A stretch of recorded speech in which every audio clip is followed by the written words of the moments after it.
of people, and we got a reason that we know why people are down here, because of the Alan Jackson concert taking place tomorrow at Nissan, which might be the greatest country concert of all time. Chase McCabe is off because it's his birthday weekend, and in studio, well, with me today, once again, Nick Frazier, Dr. Crane. What's going on, man? I'm great. How are you? Did you stay up late and watch USA have an embarrassing loss last night? I did. After my farmer's market event, I went out to Boom Baz in East Nashville. Had some friends of mine that said, hey, man, come on out. Like, I haven't seen you in 3 months. Like, come on out, watch the game. Like, all right, fine. So I went out there, watched the game. And the whole thing? I did. The whole thing. Awful. Well, I mean, embarrassing. To me, that shows they have no depth. They have not no depth, but they have a little bit of depth. I think Sebastian Berhalter is kind of turning some heads. Yeah, obviously there's that storyline of how his dad kind of, I would say, not the best coach in U.S. men's soccer history. Right. So with having his son on the team, it's almost like you're trying to rekindle the name and, just try to make sure you're a good player and not just a nepotism, bring into the system. So the other part of all this, Christian Pulisic got about 20, 30 minutes in under his legs. I thought he looked okay. I don't know. It still looks like he's out of shape just a little bit. He's been about 2.5 weeks, give or take, since he played against Paraguay. So, all right, more than I thought he got pushed around too much. Is that me? No. Turkey definitely was difficult defensively. They're very compact, and they were just basically having 2 or 3 guys on him. I'm glad they made the substitution for when Pulisic came in. Me too. Well, just because Tim Weah is not a forward you need to put on the left side, and he cannot rely on his left foot. That is the biggest issue we've seen at the club level for him with Juventus. He's got a club foot? No, I'm just saying the club level. Oh, okay. I know he's no longer with Juventus, but when he was there, they put him on the left side. It just didn't work well. Weston McKennie was also in that combination to where he played more of that attacking role, and I think he played more freely last night. But back to Christian Pulisic, if he doesn't slip at the top of the box on, I'd say, the right side of the top of the 18, that ball's in the back of the net, curled in the back of the net. But as for the goalkeeping situation, awful. Matt Turner is not the guy. Oh, I know. I text him like, what's this guy doing in there? He's awful. The amount of inconsistencies he had last night of trying to, I'm going to go off my line. Oh, I'm not going to go after the ball. Like, you have to make a decision. And when you don't make the decision, you're SOL. You're not helping out your center backs. And language. I'm sorry. Nonetheless, the center backs are not great either. I mean, Chris Richards and Tim Ream are great, but last night was just not it. Obviously, they didn't play, but it just wasn't it for them. Well, also, I mean, look, we've all played sports. When there's nothing to gain from a game, it's a whole different mindset. It just is. I'm not making excuses for the team. Because I don't know much about them, but I know when you don't have a lot to play for, there's not a lot to play for, right? I know it sounds very simplistic, but I think that's what it is. Yeah, you're absolutely right. It's sometimes it's not the wrong thing to make it not difficult, if that makes sense. Yeah, pal. Like, just keep it simple. The acronym KISS. Keep it simple, stupid. Oh, is that what that KISS stands for? The band? No, not that. I didn't know. I thought it stood for something else, so I can't repeat on air. That's not about the band. I'm just saying in general, the acronym. Oh, okay. All right. Well, anyway, they next take on Bosnia-Herzegovina. Bosnia-Herzegovina. There you go. Next. I know where it's located. I can't pronounce it, but I know where it's located. Next Wednesday at 6. Is that game on the West Coast? That's in San Francisco, right? Yeah, it's another West Coast game at 5 o'clock, 7 o'clock. All that fun stuff. Oh, are we on that camera? Yes, we are. Oh, yeah. Okay. So I'm trying to scoot in for you. I didn't know. Out. Yeah, I'm just trying to help you out, Joseph. It's okay, good. I broke the camera. On the stream there. Catch us on YouTube or any other places you catch your streaming going on. Yeah. Anywhere. The other big story of the day, we got a lot to talk about today. The other big story today is Chaz Coleman in Knoxville. If you don't know this story, young man was the number 1 portal defensive player and defensive lineman. He was at Penn State, had a great 1 year at Penn State. Penn State's DC is now the DC in Knoxville. Followed him here. Tennessee paid him a lot of money. He basically disappeared with a couple $1 million. He flashed it on Instagram, claimed mental health problems, and then now he's been dismissed from the team. The question is, does he have to pay the money back? I don't know if he does or not. Right. I don't know. Here's my thing. If I'm a coach now in college, I ain't paying you a damn dime. And by you, I mean any player. Yeah. You get education. I'll pay for your meals. And then people are like, wow, you're going to lose some of the best players. How do you know that? My guys might be motivated because now they're motivated to get to the next level. If I come here and play, I'll get a paycheck down the road. I'm not paying you. Tennessee's out millions because of this guy. Yeah, and it's going to get to the point where I would say so. The college football should have a CBA, and all these players are going to have signed contracts. Because if you're going to do the 5x5 that's now implemented, you're going to have to implement some form of a contract with these players so that they don't have situations like this. I don't know if he owes money. Does anybody know that? No, but my assumption is that he doesn't, because the whole way they, I guess, phrased it, the medical disqualification is what they said. Right. So if you're medically disqualified, to me that's kind of insinuating he doesn't have to give anything back because of the disqualification for medical purposes. Chris Lowe wrote this. My understanding is they already paid him about $250,000 is what I'm hearing. I think there's an adjustment after the issues in spring. The biggest chunk of his money will not come until later this season, which is good for Tennessee that they're able to get it. So it's like they're wasting $1 million on him to get him, or most of his money to this point. So he's not making he was scheduled to make millions. Right. But the money he's made already, does not have to give back, right? Is this the thing? It's kind of like the Sorsby situation.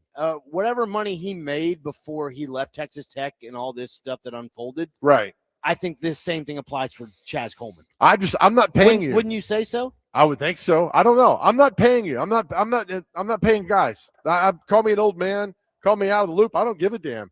But I'm not paying you. I'm not. You go to you. I get your education. I'm taking it back to 1990. That's what I'm doing.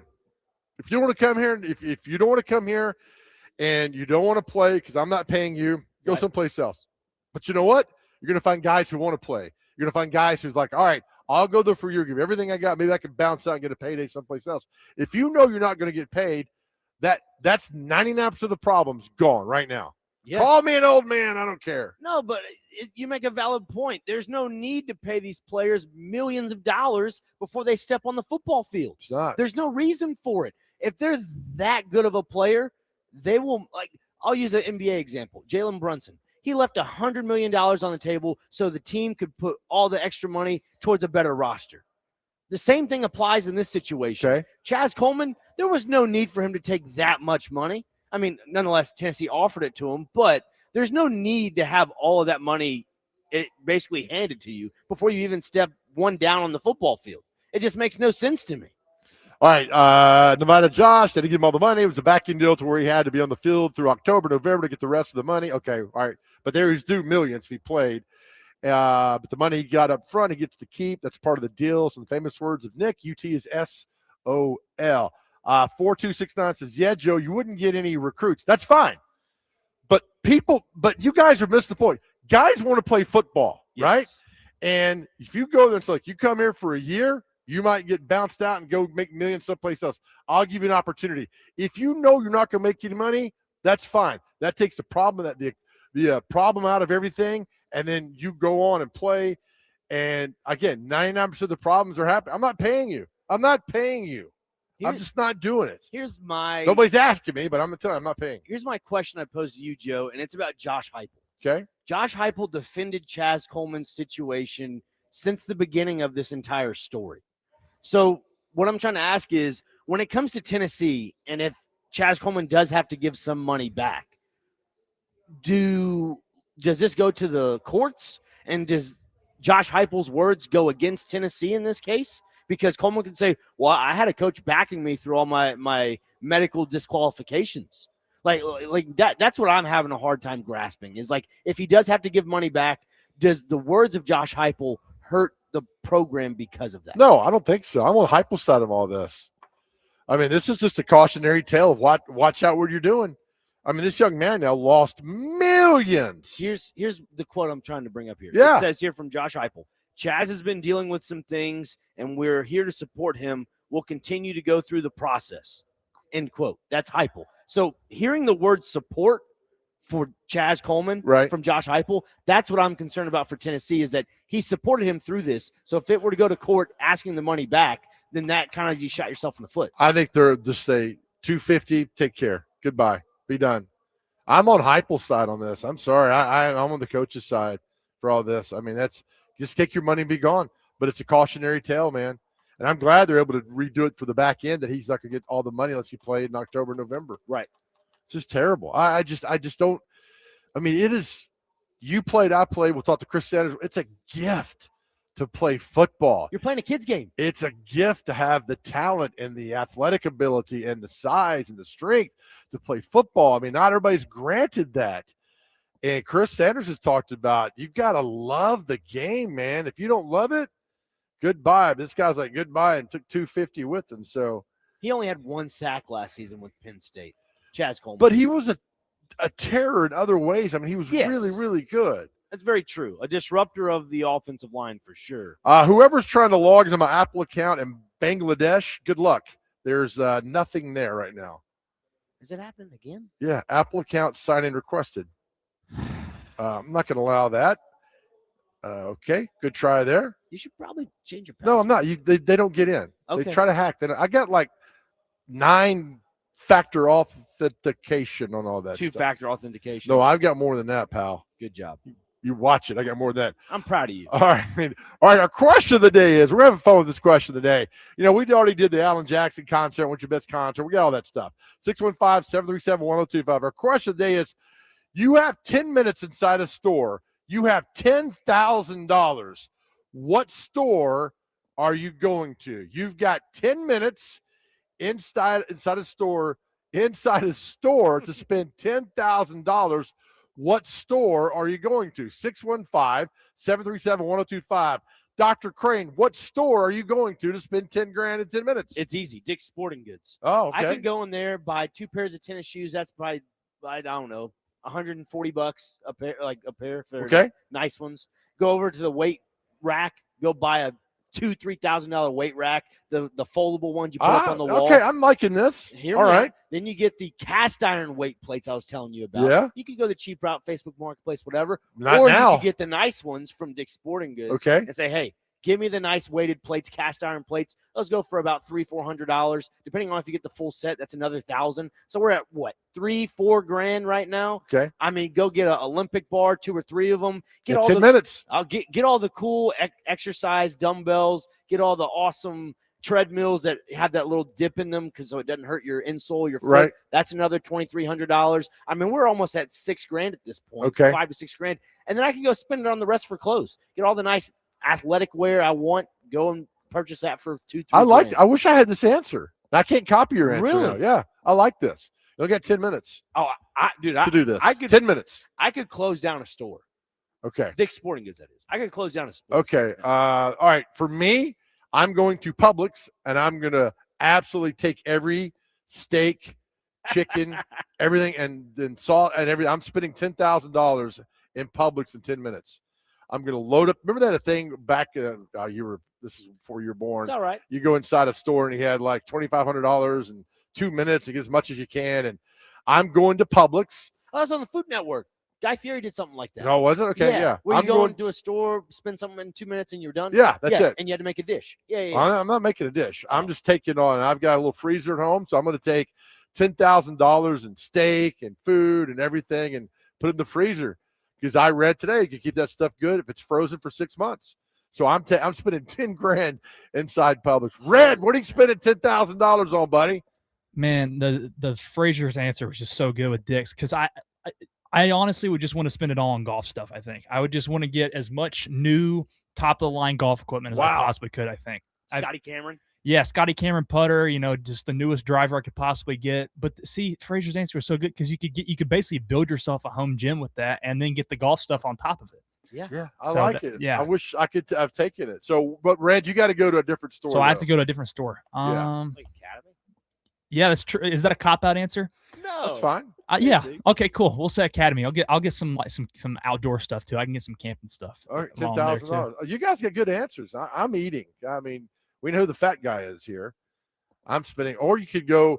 I'll do as much meat as I can. She said, and I'll go get gift cards. Right? Yeah. Get like $1,000 in gift cards. Well, you have to make sure there's no expiration date on those. I just hand them out. Oh, okay. So when you go in Publix, you just grab the rack and do whatever you want. Oh man, this is not going. Go the gift card rack and grab the gift cards, and then go ahead straight to the oh my God, to where the produce is. That's a better word. And take all that. And getting it. All right, that's our question today. 615-737-1025. It's Friday. Let's have some fun. You got $10,000. You got 10 minutes inside any store.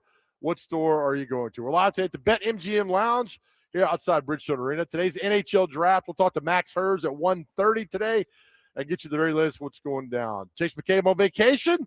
Dr. Crane's here. Red Skeleton back inside the studio. All right, here. This is the Chase and Big Joe Show. 102.5 The Game.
All right, welcome back to the Chase and Big Joe show today, live at the Bet MGM Lounge at Bridgestone Arena. NHL Draft is tonight, 6 o'clock. Willie Donick, Max Hers will get you covered of the very latest. Preds pick 10th tonight, so we'll get you caught up with that a little bit later on. Our question today is, you've got 10 minutes to spend $10,000 inside a store. What store are you going to? 615-737-1025. We got a ton of response again on the text line, but we got a call. Let's go to the phone lines and bring in my good buddy Ivan Aronin from Main Street Media. Ivan, welcome in, buddy. How are we doing? Hey, great. How are you guys doing today? Fantastic, buddy. Had a little announcement I think your audience might be interested in. Okay. Had the pleasure of representing Main Street Media yesterday at the Tennessee Press Association Annual Awards Luncheon. And one award that was given out in the Best Personal Humor Column category, second place to Joe Dubin of Main Street, Nashville. Believe it was your column about attending class as a college freshman and the importance of that. Yeah, right. All right, that's And fantastic. The judge's comment on that was sage advice delivered in a neat package. Oh, my gosh. Which I'm sure someone up there will tell me that describes Joe every day up there. So maybe we can. Right. I'll use that in my bio from now on. That's awesome, Ivan. Thank you, buddy, for letting me know that. Real quick, how many papers, because I write a weekly column for you guys, Main Street Media. How many papers are there now? We have 16 publications, and each one has a corresponding website that are all in the counties in and around Nashville, in Middle Tennessee, and the column is published on in all those places. One other thing I wanted to also throw in there, the Big Joe on the Go brand is too big for just one award, so they also announced Best Personal Humor Column third place was also Joe Dubin of Main Street, Nashville. The column, I believe the headline was "The Amazon of My Generation" about the service merchandise catalog. Right. Back in our day. Oh, that's exactly right. Yes, I remember that one. I just, I thank you guys for submitting those because I never think to do that, but I love that because, back in our day, our Amazon was you go the service merchandise catalog and pick out what you wanted and then tell your mom, beg your mom or dad to buy it for you. So that's it. So I got second and third. That's correct. They award the top 5 places. So do the math for me, whatever that is. I can't do that much math. 40%. There we go, Ivan. 40%. Yeah. We appreciate your column contributions and the popularity with our readers and viewers. And when Chase gets back, I will be sure to let him know to change your show intro to now include award-winning columnist. Yes. Oh, man. Ivan, thank you so much, man. I appreciate you. Thanks for letting me know, and I'll talk to you soon, man. Yeah, you guys have a good weekend. We'll talk to you then. All right. That's very cool. All right. Congratulations, Joe. I mean, thank you. Ivan, thanks for calling in. I mean, I didn't submit those. I like people to read and be inspired and laugh and think, and I don't try to make you cry, but I just try to tell you how great you are and how beautiful you are with the columns. So that made my day, man. So hopefully somebody could read those and smile, man. Yeah. On a feel-good Friday, Joe Dubin. Yeah, that's crazy. I love writing. I mean, it's weird. This is weird for me. Well, when you getting awards. When you write, obviously you just write because you enjoy it. But when you write, do you ever feel like you're going to impact somebody because of it? I mean, I hope, right? Minus your mental health, Yeah, message. I mean, there's an article I wrote about when my mother passed, and I was at I was at my mom's funeral. And a guy walks up, and his name's Jamie Tucker, great reporter, and he says, "Hey, man, does your mom believe in Jesus?" And I'm like, "Absolutely. I mean, she taught him every day to me." Yeah. And he says, and my mom had Alzheimer's and she had COPD. I mean, there's a lot of things that she fought through. And he said, if she wanted to come back, she wouldn't. And I was like, you son of a what? He's like, if she wanted to come back, she wouldn't. And in about half a second, I did a 180 from wanting to punch him to like, you're right, man.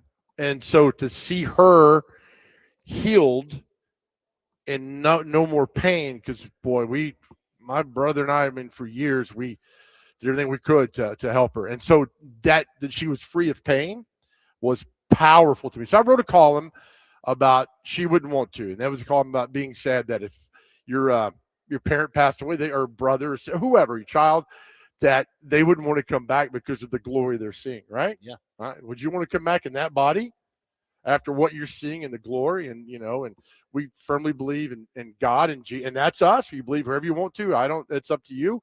And so I wrote that column. That column has resonated with people. I've heard from people around the world. Wow. On that column, I wrote it.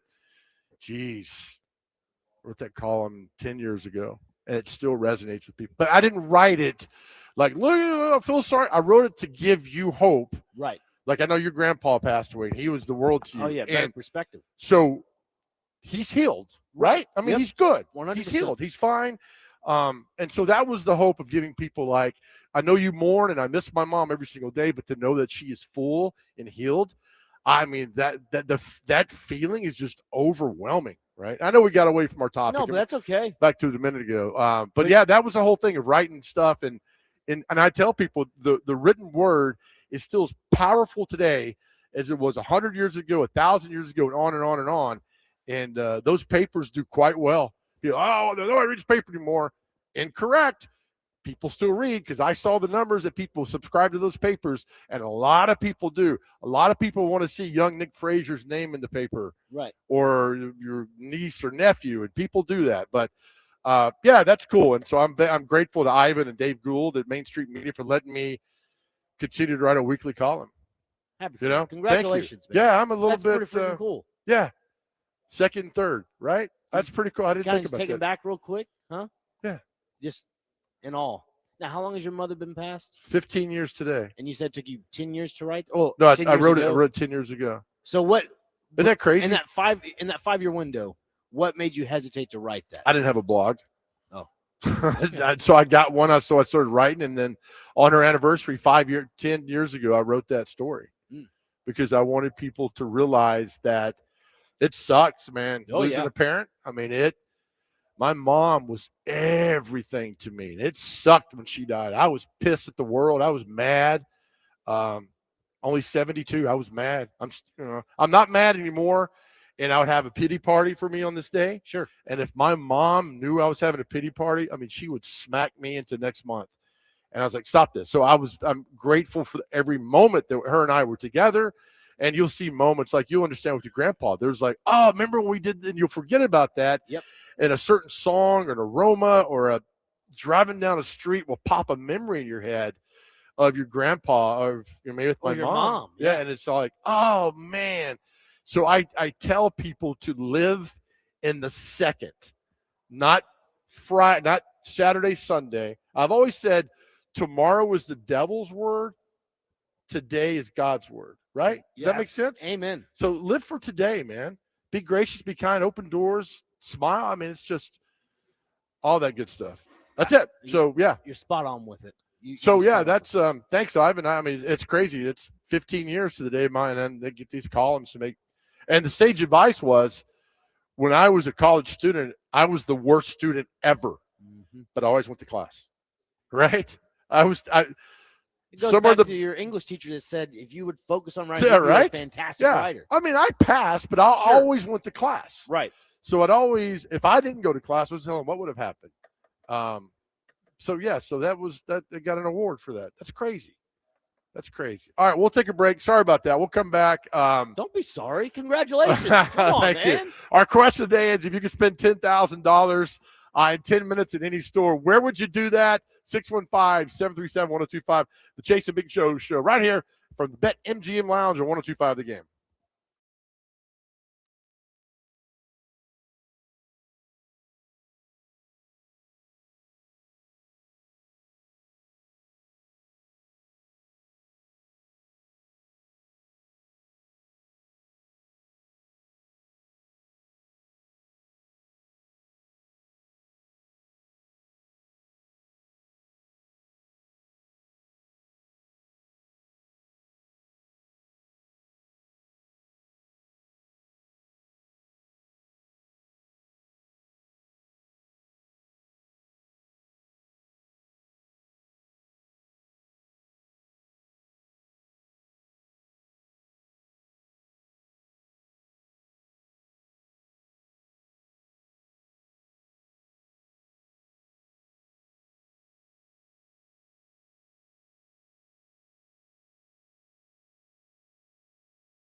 right, welcome back to the Chase and Big Joe show right here, 102.5 The Game. Our question today is, you got $10,000 to spend it at any store in 10 minutes.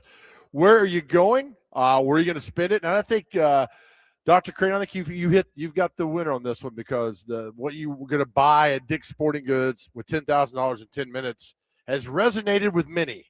Yes, I appreciate it. I'm actually going on the website to see if I can try to find a shopping list worth $10,000. Do you have $10,000 I don't know about? No, I don't.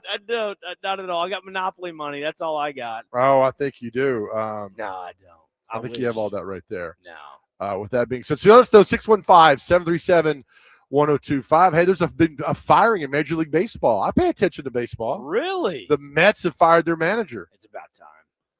Don't they have a massive payroll? Yes, the largest one in Major League Baseball. Okay, all right. $327 million. Which goes back to what I'm telling you about the NIL. I'm not paying you a damn dime to come play football for me. Yeah, I mean, right? What does the largest payroll get you?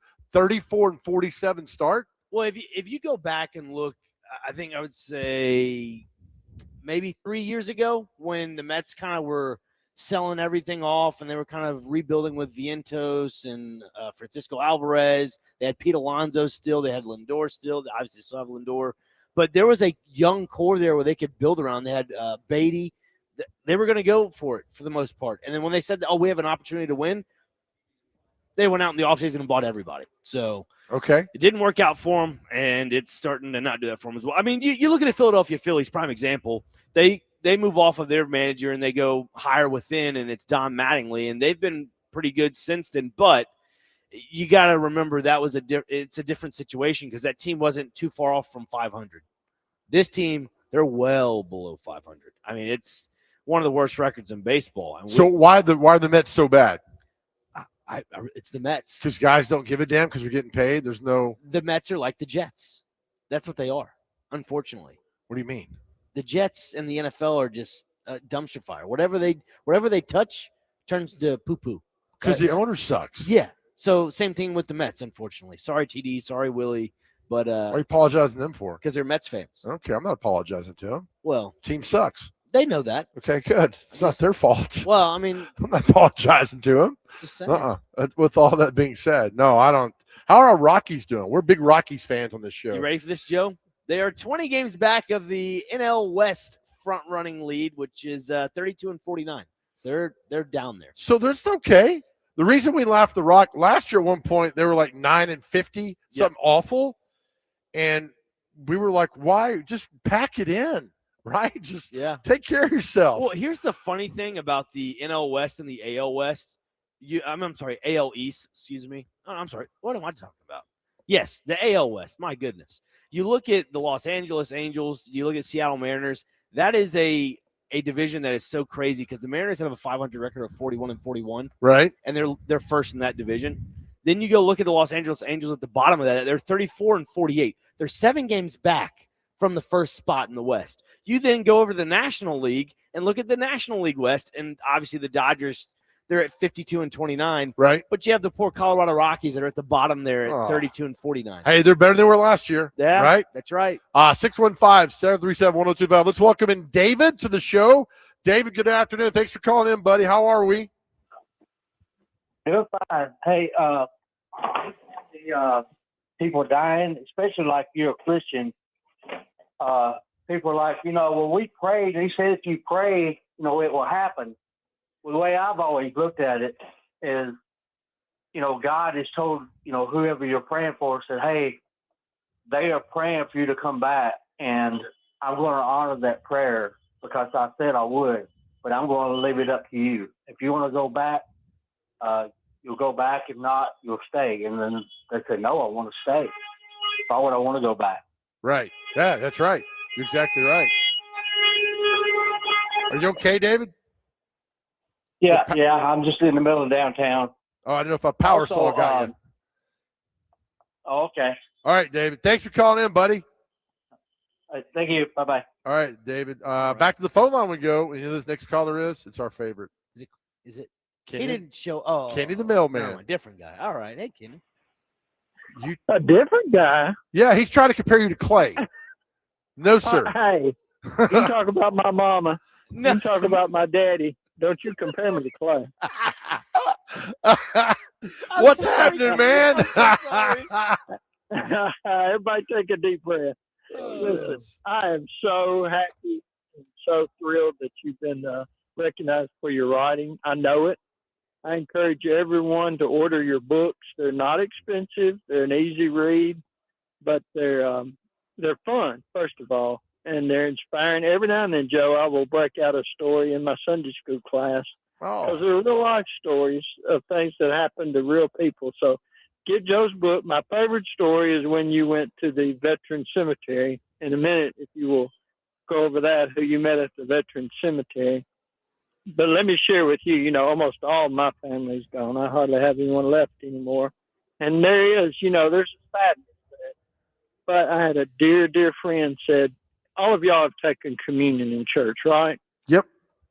Yes. It's a special moment, but it is so short. You're focused on God. There's a connection there, the music, the atmosphere. It's just this quick glimpse of what it is. Everyone you love is now in communion with God. Wow. And it'll be like them that way forever. And it's so selfish of us to ask them, unplug, leave all that, and come back for a few more minutes with us. It's like, no, they're where they're supposed to be. Now it's our job to get where we're supposed to be. So, Beautifully said. You were correct. yeah, there are ways that when you think things through, it's not about being selfish. It's about being unselfish. But if you would take a minute and tell your veteran cemetery story. And Joe, I know we tease and laugh and everything, but you are appreciated. Thank you, Kenny.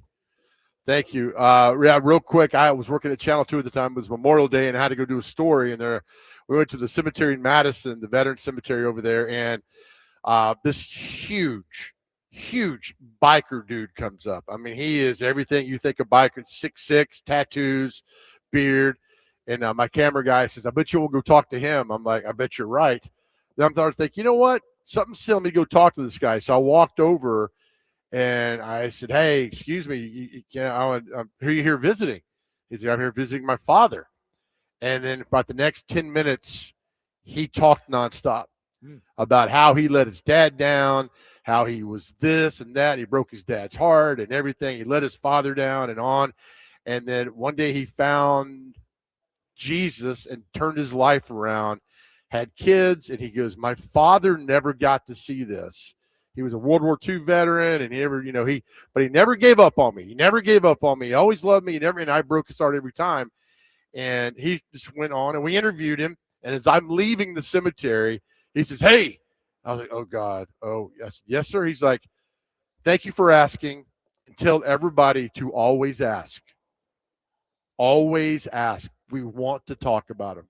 We want to talk about our parents, ones that have passed on, even the ones here in the cemetery. Like, always ask. Yeah.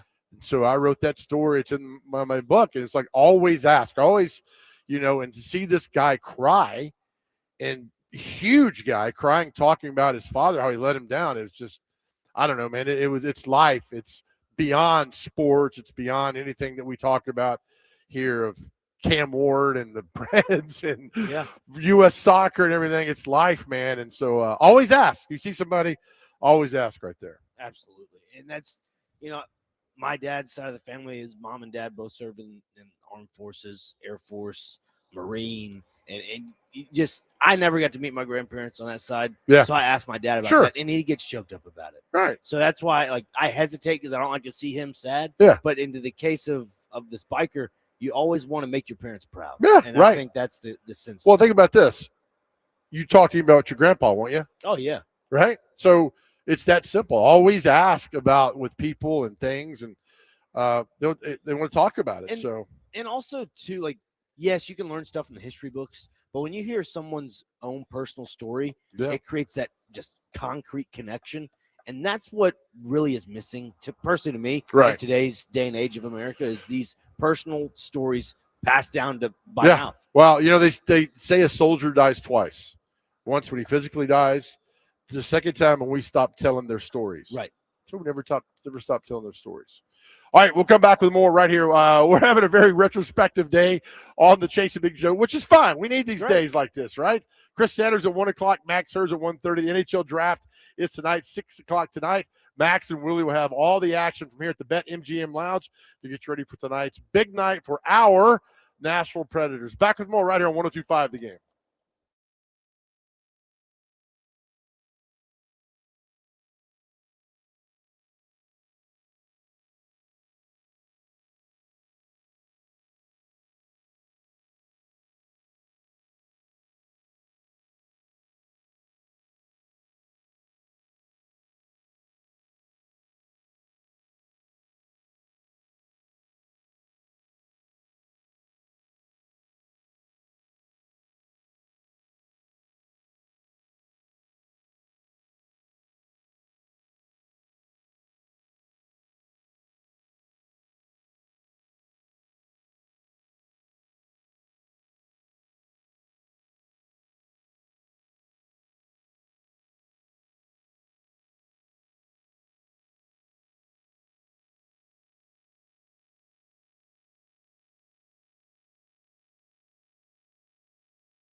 Amen to that, Alan Jackson. Welcome back to the Chase and Big Joe Show right here, 102.5 The Game. Chase McCabe off, Dr. Crane with us here on location at the Bet MGM Lounge. Red Skeleton back in the control, running everything for us in there. I had a question for you. Okay. So they were talking. The Tampa Bay Rays almost threw a combined no-hitter yesterday. Did they really? and got blown up in the ninth inning. And somebody said, is a combined no-hitter still a no-hitter? Yes. And I fought with myself on this because, yes, it is, but it's not. Right? Does that make sense? Am I missing the point on this? You're correct. I mean, to the box score, it's still a no-hitter. Right. But to the box score, when you look at the pitchers, it's that collective effort. You're not really getting it If done. 3 pitchers combine for no-hitter, that's great. Yeah.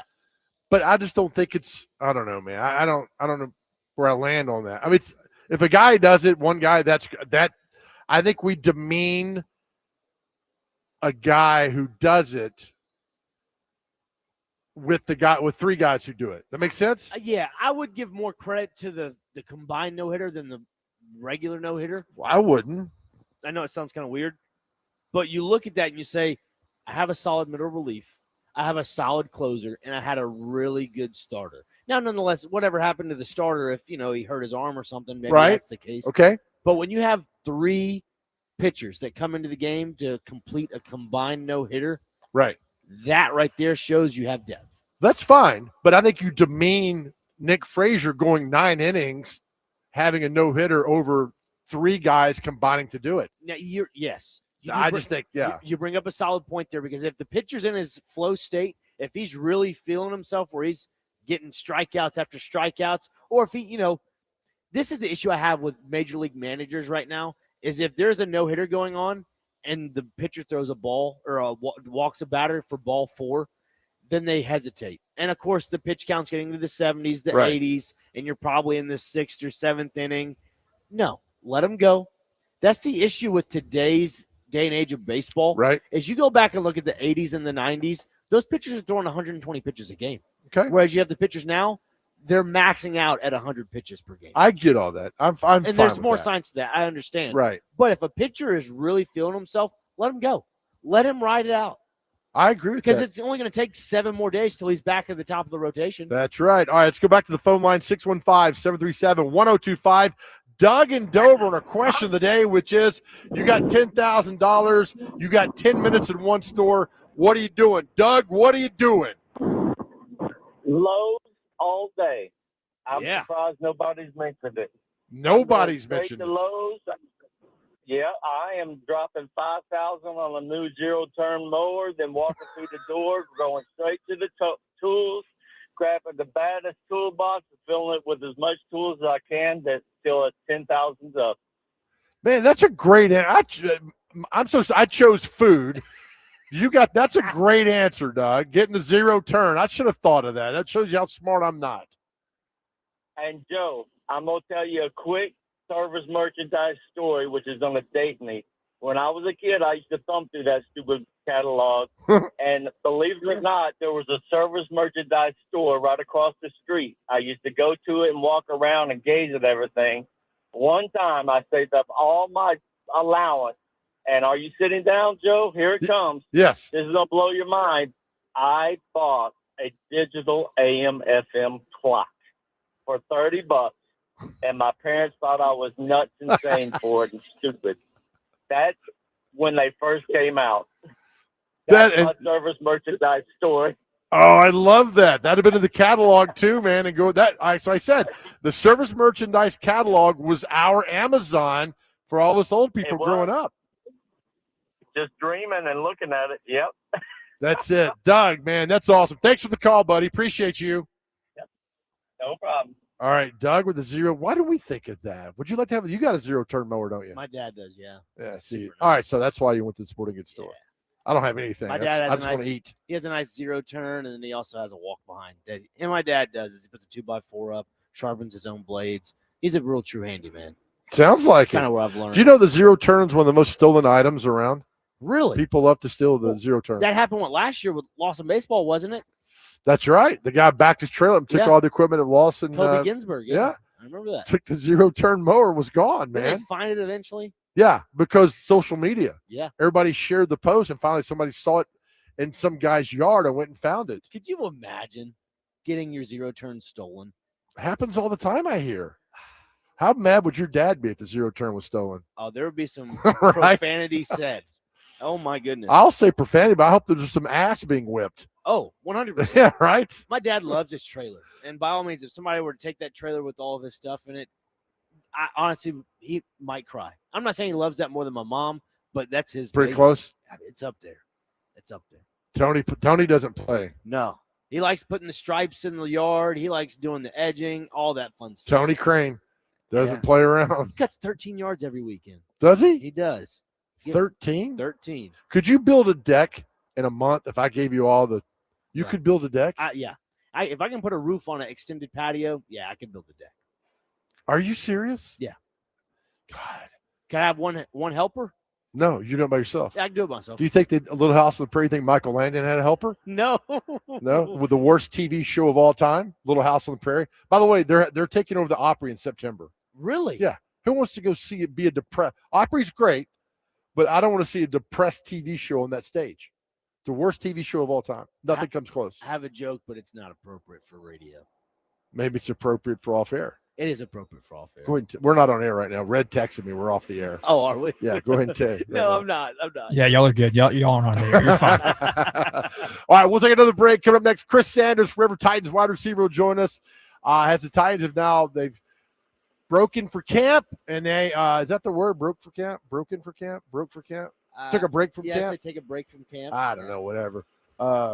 There's a lot of construction going on. Is that a Arena. woodpecker? What is that? Oh, man. All right, Chris Sanders join us next. We're live at the Bet MGM Lounge. NHL Draft is tonight. The Nashville Predators pick 10th. Max Hers will join us at 1:30. Talk more about that. This is the Chase and Big Joe show right here on 102.5 The Game.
All right, back here on the Chase and Big Joe Show, 102.5 The Game, out here downtown at Bridgestone Arena at the Bet MGM Lounge. As you can probably hear some construction in the background, a lot of renovations going on around here, but there's no renovation with Chris Sanders. He's the one and only. There's no redos with him.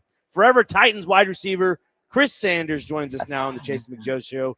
Chris, how are you today, man? Man, I am doing good. It's summertime. The heat is out, man. I get to do my favorite show of the week with you guys. Man, how y'all doing? Y'all good? We're great, man. We're great. I want to start you off with a little icebreaker. Our question of the day today is, if you could spend $10,000 in 10 minutes at any store, what store are you picking? Oh my gosh, probably. I don't know if you remember a store called Chess King. Y'all remember that? Y'all remember that? Yeah. You remember it? Well, you Oh get all my the cardigans God. you What do want. you get? MC Hammer pants? What are we doing in there? MC Hammer pants, absolutely. But that'll probably be one of the stores. But also probably an electronic store to buy a whole bunch of phones, because I'm a geek in electronics. So I would probably go to an electronics store and spend about $10,000. Chris Sanders, electronic guy. That the more you Yeah. know on this show, it's just we learned so much Yes. about Chris Sanders. I didn't know that. Oh my gosh! All right. Username, they call me Uncle Chris. There you go. There you go. Now, getting to the brass Sure. tacks of it all with the Tennessee Titans, they're in Sure. that 40-day lull. I guess you could say a break. Robert Saleh mentioned this is one of the more critical 40 days for these players. For you, when you played in that 40-day window from Yeah. the OTAs and the training camp, or the OTAs and the mini camp, then Yeah. being on your own, what was that like into getting prepared for the fall?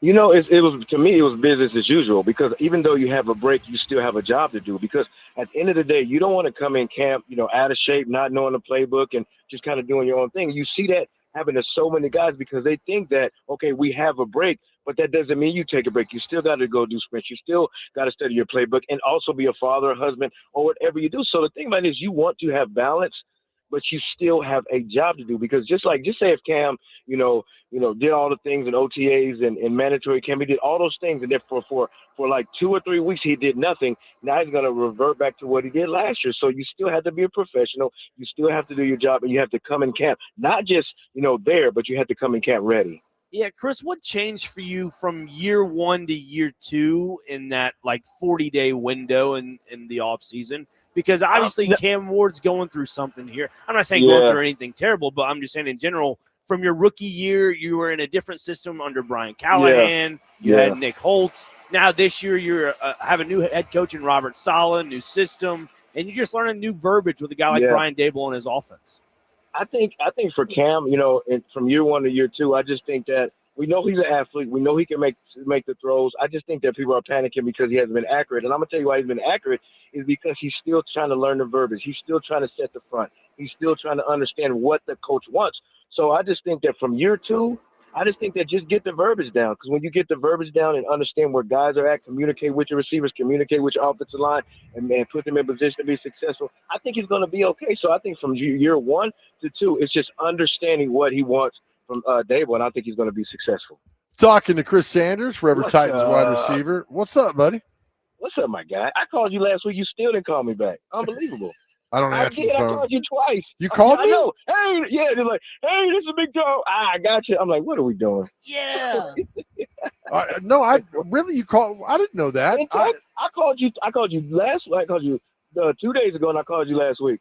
Well, I am so sorry. Hey, Joe, come on, man. I did not see that. Joe.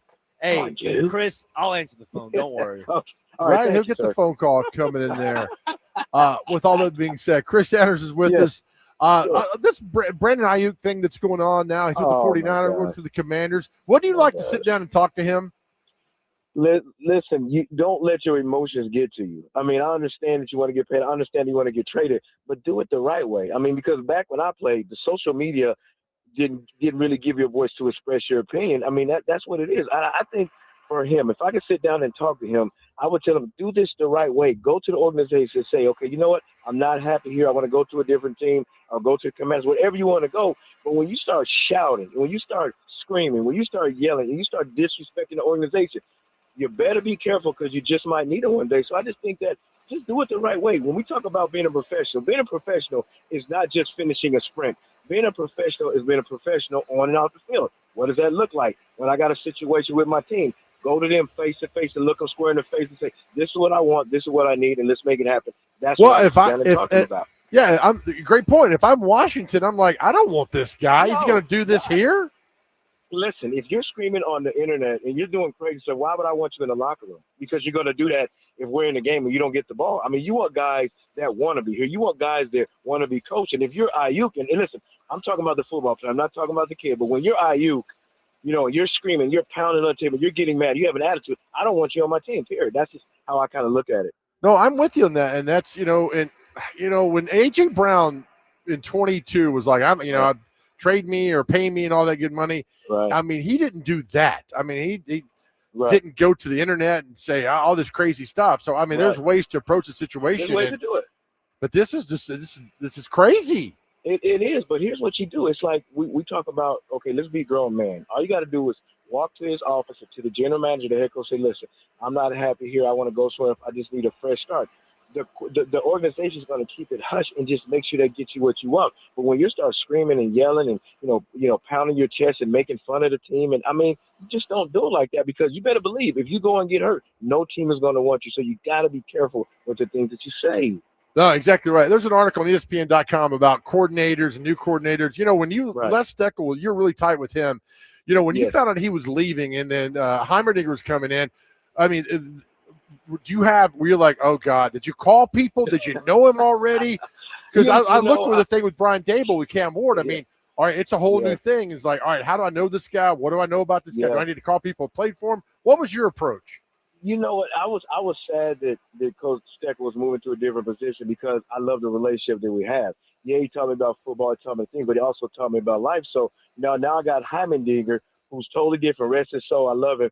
But he came in and he just cussed me out. He didn't know me from getting started. I'm like, how you doing? I'm Chris says, get out of here. I'm like, oh, hey, he's up there, big fella.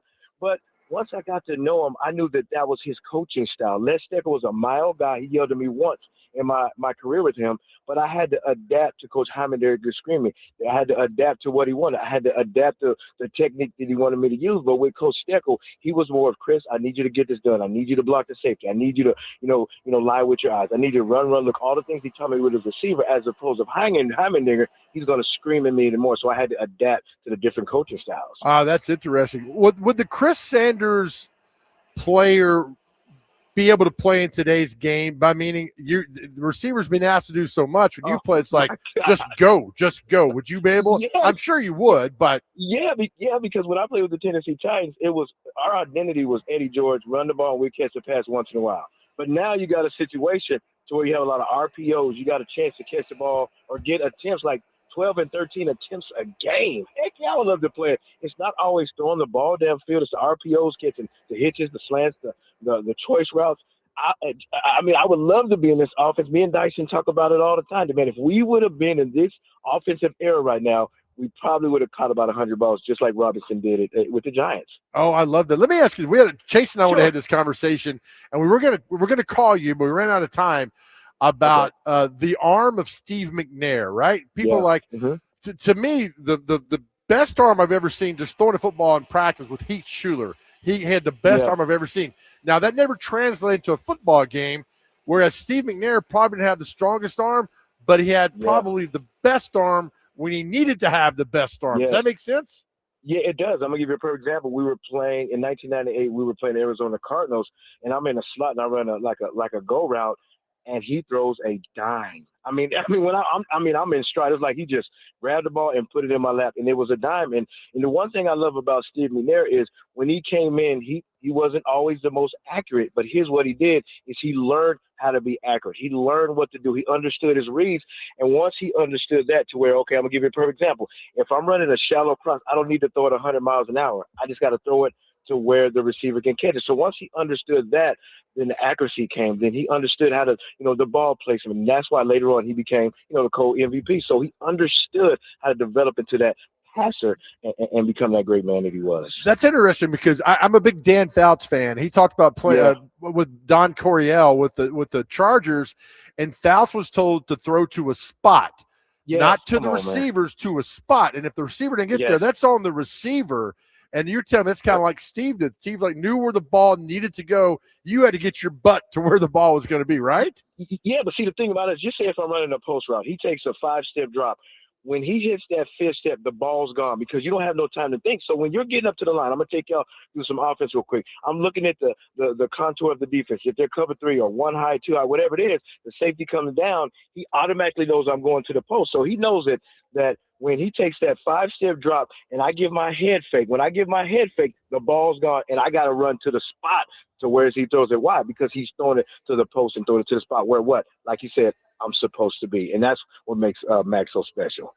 Yeah, adding on to that, Chris, getting back to the current roster with Cam Ward, from year 1 to year 2, and obviously with a kind of more of a refined wide receiver room, would you say that's the one thing that Cam Ward's probably needing to focus on? Is that just touch on the ball that you were mentioning with Steve? Yeah, I mean, you just have to have that. Just you got to understand, okay, if I'm running a shallow cross, I don't need to throw it 100 miles an hour because he's not going to catch it because the proximity is really, really close. Then now if you're running a dig, say if I got to run like a 15 or 20-yard dig, now I can put some more velocity to throw it right in the window. It's just, and it's just understanding, how to throw the ball and understanding when to put speed on, understanding when to throw it fast. Just imagine if I ran a slant route in this tight coverage. Now I need to put more steam on the ride. Why? Because I need to throw it to a spot to where the defense has a chance. That's kind of what the things I'm basically talking about. Well, that's look, lots we talked about with Cam and the arm and receivers and new people coming in there, and the game has gone vertical. I'm telling you, though, man, the NFL is cyclical. It's going to run around. It's going to turn around again where a big running back 25, 30 times a game is going to take over. It happens. It's the way it does things. And you talk about with Eddie when you were there, and it's going to happen again. Derrick Henry came and did it when he was here, and then the game is always evolving. That's why I love football. Yeah, but see, let me ask you a question. Who was the MVP of the Super Bowl last year? Was it Kenneth Walker? In what position did he play? Running back. Running back. You see what I'm saying? So this is what it is. When it's hot and sunny and, you're throwing the ball, and that's great. Everybody's catching it. When you start getting into December, now the running comes into fruition because sometimes you can't pass the ball in bad weather. So now you have a Walker, you have a Derrick Henry to get those stuff the yards to keep it going. I mean, look at the situation, I think, with the Patriots and the Broncos. How did they win the game? You can't pass in the snow. What won the game? No, you're right. One play in the passing game, but then all of a sudden you have to run the ball to get to where you need to do it. And that's exactly what happened in that playoff game. Well, I will tell you, and you've seen this, nothing takes a defensive team's soul like running the ball and getting 4, 5, 6 yards, 8 yards. Nothing died. When Eddie was running and you knew that defense was worn down, we saw it. You saw it firsthand. They're like, oh, God, we got to tackle him again. Man, running through somebody's face when it's cold. Because when it's hot, you're like, oh, I can jump up and get up. But it's cold. It's brittle. Your fingers are cold. Your chest is burning. All of a sudden, you got Big 2-7 running through your face. And all of a sudden, like, man, I don't want to do this. I mean, I don't want to do this no more. And I'm going to give you a perfect example. This was when we were playing the Tampa Bay Buccaneers. And Lynch was a fierce safety. They met through the A-gap, and Eddie ran through his spleen almost popped out. I'm like, are these guys okay? And then the next play, they ran the same play, and Lynch said, I don't want this. So he let him run by him, and then he tackled him and said, okay, you know what? I don't want Eddie to run through my spleen again. So it was incredible. Well, I think one of Eddie's best runs was the Super Bowl touchdown run from. Yes. Oh my God. I mean, you talk about power, finesse, and every time I watch that, Chris, I go back and think about, all right, mid-February, working out. You don't want to go to the gym, but you're going to squat 600 pounds. To me, that's where it all started, right? Yeah. But see, it started when we was at TSU. When we got done with practice, everybody went to the chow hall to go eat, but Eddie's running stairs. Eddie's doing 300-yard shuttles. We're like, man, what is he doing? We in two-a-days. Because he knew what it took to. When it comes to the fourth quarter, I got you. I remember we were playing the Pittsburgh Steelers, and Eddie, he hurt his ankle, and he kind of hobbled back. But, man, he just turned it on, and in his eyes, he was like, you know what? In spite that I'm hurt, in spite that you hurt my ankle, my mind's trained it. If my ankle's hurt, I'm still had a potential to run through your face, and that's exactly what he did, man. Well, there's a great picture of Eddie and Fisher at that Three Rivers Stadium in '99. Jeff's hugging him because Eddie Pittsburgh couldn't stop him. They didn't want to stop. They couldn't stop him. Man, but see, that's what made Eddie so special because Eddie played in the league for a long, long time, and he never missed a game. I watched him have a turf toe. I watched him have bruised thighs. I watched him do all these things, but he just trained his mind that even though I'm in pain, I'm still going to play at top performance. I remember we were playing the Green Bay Packers, and Eddie was just getting blasted. I mean, just getting hurt and just all this stuff, hobbling out the field every other play because his turf toe was hurting. But, man, when it got to the fourth quarter, when everybody was tired and everybody wanted to go get some Gatorade, his eyes were like, you know what, I'm made for this, and that's why he did it, man. Love that dude. And that's why I hate 7-on-7s, because 7-on-7 doesn't prepare you for Eddie George knocking your block off, right? No, 7-on-7 is like, you can talk trash. Oh, yeah, you ain't going to do this and that. But then when Eddie lines up and they're running outside zone, you got to meet him in the gap. You can't run and hide because he's going to get you. He's going to get you, and that's it. He's going to get you. I was talking to somebody this week, Chris, and I brought your name up about loving the game of football. We always talk about that, loving the game of football. When you get to a certain level, love the game. Always love the game of football as you were playing Pee-wee, junior high, high school, pro, college. And you've talked about this before, about pure love for this game. Like we've talked about it, me, you, and Dr. Crane. I mean, I want one more play. Just one more play to do that, and you should love whatever you do in life. You're playing football. You need to love football. See, when you love, then your attitude's a little different. That means everything you do is intentional because you love it. You know, I mean, at the point, I didn't love running sprints. I didn't love doing 300 shuttles. I didn't love catching the ball, but I love the results that it produced. So when I have a situation to where when I get tired, when, you know, coach is yelling at me, that love kicks in. It reminds me that you did this. Why? Not because the coach is yelling at you, not because you want the accolades, because you love the game of football. And that's what got me over the hump. Hey, absolutely. As we've talked about, I tell you, when a coach stops screaming at you and cussing at you and yelling at you, then you worry. As long as he's yelling at you, you're good, because it means you got something inside. But see, here's the thing. When I coach at Montgomery Bay Academy, this is what I tell the kids. I say, when I scream at you, I'm yelling at the receiver, but I love the kid. So they know that when I yell at them, I'm not yelling at you. I'm bringing out the greatness in the receiver. So if I'm like, man, you got to get him on the spot, you got to lie with your eyes, I'm not yelling at you because I love you. Because when we get out the field, you like, you know, whatever. But on the field, I'm coaching the mess out of the receiver. Why? Because I love the kid, but I'm going to coach the mess out of the receiver. Oh, that's beautiful, man. You're the best, buddy. That's why we love you, man. Brother, I love you guys so much. All right, we'll talk to you soon, Chris. Sounds good. Bye-bye. Chris Sanders, forever Titans wide receiver, and I mean, he's so right, man. I've never heard that before. That's great. That's a great way to put that, because it ain't personal, right? Yeah, it's business. Business. Yeah, you're separating the player to the person, which I think is just genius. Right, and a lot of kids don't, and that's sad. A lot of kids don't get that because they're not used to being yelled at. Yeah, and there's something to be said about high school football, like the coach, because those coaches, they want to be you again. That's why they're coaching. Sure. They want to make sure they get the most out of you. And for a guy like Chris Sanders, who's played at the highest level, I remember when he was on with us maybe 2 years ago or last year, he mentioned a player said, "Coach, I'm sad because you're not going to be my coach anymore." That was an emotional interview that day. Yep. And I'm just thinking in my head, like, he's always going to be your coach. Yeah. He always will be, just maybe not on the field. Back to the point of Chris saying, I separate it from the player and the person. It's a great point. All right, we'll come back with much more. Max Hurst will join us at 1:30. The NHL Draft is tonight. We got all the TVs here at Bet MGM Lounge. It's a tad loud in here, but that's a good thing. What'd you say? That's a good thing with all the construction going to Bridgestone. So Max will join us at 1:30. There is our coverage of the draft starts at 6 o'clock tonight. Max and Willie will have you covered, all things Predators, all things draft tonight with all that going on. So we'll talk to Max at 1:30. You go join us live, by the way. Yeah, 102.5 The Game. We'll have the coverage of the NHL Draft tonight at 6 with Willie Donick, Max Hurst, and other Preds broadcasters, if you didn't know that, Joe. We will take you through the end of the first round as the Preds currently have the 10th overall pick. The NHL Draft coverage on 102.5 The Game presented by Tennessee Brew Works and UPS Store in Green Hills. All right. See you in a minute. Take care, buddy. Take care. All right.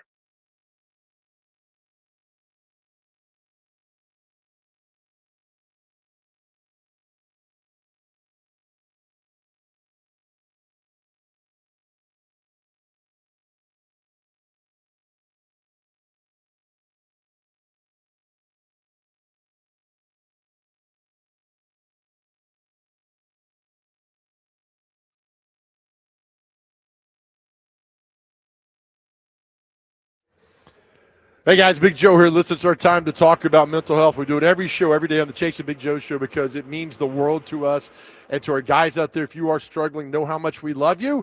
And we're so honored to be partnered with UnityCares.com, the one place to go if you're suffering from anxiety and depression. We need you to go there. We need you to do that because our world's a better place because you are here. Going to therapy changed my life, and I want the same for you. UnityCares.com is everything you need to get started. Go to the webpage, unicares.com, and just check it out. Look, you don't have to make any decisions. Just go to the webpage and see everything that they offer. For me, I had bad case of anxiety, bad case of depression, and that's where I got my help, and they can help you as well. Their whole goal at unitycares.com is to get you back living the life you absolutely deserve. And listen, you don't have to go through any of this alone. That is so strong.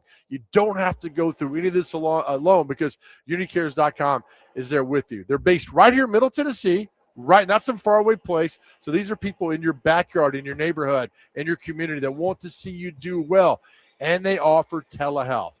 It's private, it's secure, it's confidential, it's safe, and effective. Listen, one call can change all this. I just need you to go to unitycares.com. Once you land on the webpage, you'll know how to get started. How do you pay for it? Where to go? What to do? Everything is there for you. That's why we're so excited to be with them on this journey with you to do that. Again, if you're struggling, you talk to somebody, just go there. Look, you don't have to go through this alone. You don't have to go through this alone. That's why unitycares.com is there for you. Once again, it's unitycares.com.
All right, welcome back to the Chase and Big Joe Show. Short segment here as we get back on track. Many thanks to Chris Sanders for joining us. Man, we love that guy so much, and it's always a pleasure to have him on our show every Friday at 1 o'clock.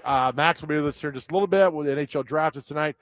And I'm loving this stories, Dr. Crane, of all these Europeans traveling across America. And this one guy from Germany, Freddie. yeah, I don't know if it's him that said this, but he's part of this. It was talking about how great it is. And somebody told him and said, and this is what they had said to the German guy. And Sure. said, if you want to hate America, watch the news. If you want to love America, drive through it. And I'm thinking, God, that is Powerful. it is, right?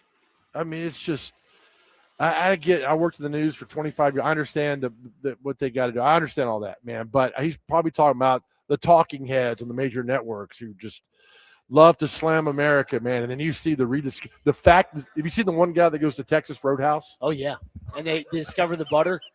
I mean, that's incredible. He's like, you're bringing me bread for free? Yeah. He goes, this is the best bread I've ever had in my life. Then you bring butter with it? Yeah. He goes, what is this place? So and people are loving this. This one guy's got, the video was shared like 4 million times of walking into the Waffle House and Buck. I just love these things. This is really cool of rediscovering America. It is great. All right. To me, real quick before we Yeah. go, it just goes to show you that the American dream is alive and well. Yeah. That's That what one it tells guy's you. like, everything I was told about, he's from Australia, said everything I was told about America is a lie. Yeah. And I'm like, yeah. And he's loving the South. I'm like, we got you, man, because everybody's so friendly and so nice. Speaking of friendly, speaking of nice, our next guest, Max Hers, will join us. We'll get you ready for the NHL Draft tonight. The Preds go 10th. Will they stick at 10? Who knows? We'll talk to Max when we come back. This is the Jason Big Joe Show, along with Bob the Builder, right here on 102.5 The Game.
Summertime blues around here. This is the Nashville Predators draft night. It's their big night of the year. We're joined by the one and only Max Hurst, pre- and post-game for the Nashville Predators, along with the 1025 The Game as well. I mean, this guy's one of the best.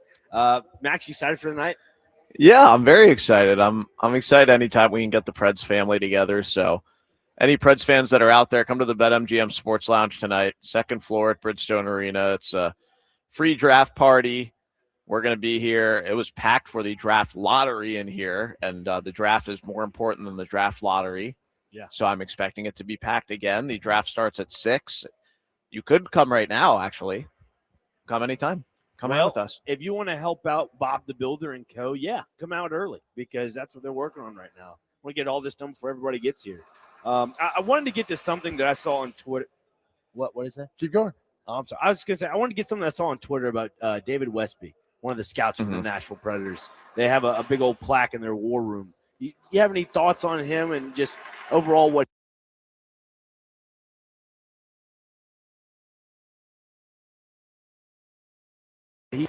Prominently on display in the Preds draft room, which is down the hallway from here in the Bridgestone Arena office.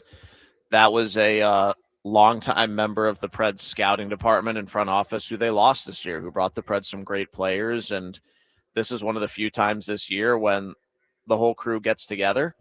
And the Preds scouting family is really missing an important person. And it was very tragic that David died. He was sick. He died very suddenly, and it clearly shook the organization. So thanks to the Preds front office for doing so right by him. Absolutely. And when it comes to the draft tonight, obviously they have a plaque in the war room for sure. But when it comes to the scouting aspect of these players, what are some, I guess, players that stand out to you on a short list? To me, picking at 10, I would have my eyes on the defensemen for the Preds. I think there are potentially 5 defensemen who go to the top 10, maybe even 6. I would like to see who of that group is left for the Preds at 10. And to me, the real wild card is Albert Schmitz, who is Latvian. I've seen a lot of him on TV because he played in both the World Juniors and the Olympics this year for Team Latvia, which is pretty impressive that a guy in his draft year could play for the senior national team at the Olympic level. Right. So he went up against lots of NHLers in that tournament. The opinion seems to be split on him amongst teams. And I think he is a guy whose profile fits the Preds. He's a big left-handed defenseman. They list him at 6'3", 209 pounds in the NHL Central Scouting rankings, which is fresh from the combine. Sure. I think he's a guy who fits their profile on D. And I think he's someone who there are going to be enough teams who, for whatever reason, don't see him as a fit, that I think he could get to the Preds at 10. Interesting. So you like him in the sense of he fits an Andrew Burnett-style system? I just think he fits the profile that they're trying to build. Okay. I think they have a lot of speed in the system. I think he's someone who has speed but also is big, and he can be a puck mover too. And I think the fact that he's played at the senior level, moved away from home as a teenager, moved from Latvia to Finland to go play in a better hockey country to get that experience. I think he's someone who the Preds will see maturity in. I think he could be a match for the Preds if he gets to 10. But my whole message for this draft is if the Preds do stay at 10, the teams in front of you are going to dictate what you do as much as your board does. Because I think once they get to 10, they're really going to have 2 or 3 guys maybe that they like at that spot to choose from. Is taking a defenseman akin to taking a guard in a draft? No. Because we like, I want the center and I want the forward. I want the guy that can put in. But defensemen are so important, right? And so we hear like, oh, not because years Preds drafted defensemen. That's all they were known for. But if that's the best player at 10, then take him, right? Oh yeah. There's the thing that would shock people is if they took a goalie in the top 10 or top 20, especially with no first round looking goalie in the draft this year. Right. So they're going to draft the best player on the board. I don't think they're drafting much based on need this go round, especially at 10. But last year, the first overall pick was a defenseman. Matthew Schaefer had a great year for the Islanders, and it's clear that he is a game changer. So I think with the defensemen loaded up, who are top 10 or top 15 worthy, I just think the numbers game maybe favors that side for the Predators. Do we have a sense of what the new GM McFarland likes? Like, does he typically go question. for big guy, small guy, fast guy, quick guy? I mean, is there a player that he puts above everybody else? Well, the big thing you have to consider with that is that he's never led a draft. He has a pro scouting background in terms of when he was a decision maker with the Avs, and he scouted amateur players. But I don't think we're going to know for at least a few years because he's so late to the game on this draft, joining the Preds, same month as the draft. I think he's doing a good job of letting the Predators amateur scouting boards that have already been putting this together, letting Jeff Kelty, the assistant GM and director of amateur scouting, and the scouting staff take their board. And of course, he's going to be the one making the pick. But he's been watching film, but he's been catching up to what they've put together, having time to do it with the Predators and their needs. So to answer your question, I'm kind of curious to learn that too. So I think the answer is no, we don't know for sure at the moment. But I mean, depending on how this draft goes, they've got 11 picks. We could know by the end of the week if there's a big theme and we hear him talk about it. True. Typically, I don't follow the NHL draft that much like I do NFL. Are there a lot of trades? Will there be trades tonight, or is it strictly just taking guys? There have been a lot of trades this week. So you never know if that means there's nothing left to be done or if it's just going to keep going into the draft. Like the last few first rounds, there has been very little trading that has gone on. The Preds did move up last year from 23 to 21 to take Cam Reed, who had a great year as a defenseman prospect. I think there could be more in store tonight, especially with all the NHL players who are on the trade block as well. And there are a lot of teams with multiple picks. The Sharks have 2 and 9. They got 9 this week. That went from the Panthers to the Senators for Brady Tkachuk. Then it went from the Sens to the Sharks. The Blues have 11, 15, and 16. Oh, man. Which for the Preds at 10, to have teams with trading power that have already made big moves this week and have multiple picks on either side of you. Right. I feel like a little surrounded by that because I feel like the Blues could move up, packaging 2 or 3 of those picks, and maybe those two teams trade with each other, the Blues and the Sharks. So I think a lot is in play. So I think it could happen. When it comes to just Chris McFarland and the assessment he's made of the roster so far, he's made a couple trades with Colorado already. What have you seen from the departures of Fedor Svechkov and Zach LaRue, and then McFarland bringing in a few players from Colorado? Yeah, I think McFarland has made some quick evaluations, and I think he wants guys that he trusts, which is why he's acquiring his guys from the Avs. Sure. And I think Ross Colton for 2 third-round picks was a really good pickup. I think that's a trade that ends up being a net positive for the Preds no matter what. He's going into a contract year. He's a proven player. He'll have a role. He could exceed that role. And either way, if you don't want to keep him, you could trade him again at the trade deadline and he'll be a rental at the deadline. Or he could be someone that you keep longer term. And then Jack Drury, who they traded LaRue and Svechkov for Drury and a third-round pick. He's a Colton Sissons, third, fourth-line center, defensive forward, really valuable guy that the Predators all of a sudden didn't really have after trading Sissons and McCarron away these past couple of years. So I think the thing I'd be most interested in knowing their process on is why LaRue and Svechkov were traded away. But having watched those guys get their feet wet in the NHL, it's getting to be time to prove it for them. And I think McFarland, in his objective evaluation, as someone who had no attachment to those players, said they're not part of what I hope is the future cup core here. Whereas Brady Martin, Matt Wood, Igor Surin, and that 21 and younger group, even though Svechkov and LaRue are only a couple years older than them, that's his prospect core, not LaRue and Svechkov. So with the current prospect core now, how does that benefit a guy like Steven Stamkos on this roster? I don't know. I don't know if it does. It's clear that they have 2 different groups of players here. Right. And McFarland is trying to do right by the veterans. But I think he's let them know, like, hey, this is my plan. Where do you fall on this? So I think it's been open and honest communication. But the message to those players is, we're not taking everything away from you. We're going to get you Ross Colton. We're going to get you Jack Drury. I'm sure there'll be other NHL players brought in this year. Right. And then some of the prospects could debut. But the message is, like, you still got a chance to win. prove to me that you can do it. I'm keeping the coaching staff. I'm keeping the veterans on the team. Let's see what happens and force my hand. How much fun is July 1st going to be? Because I'm hearing chaos when you talk. I love it.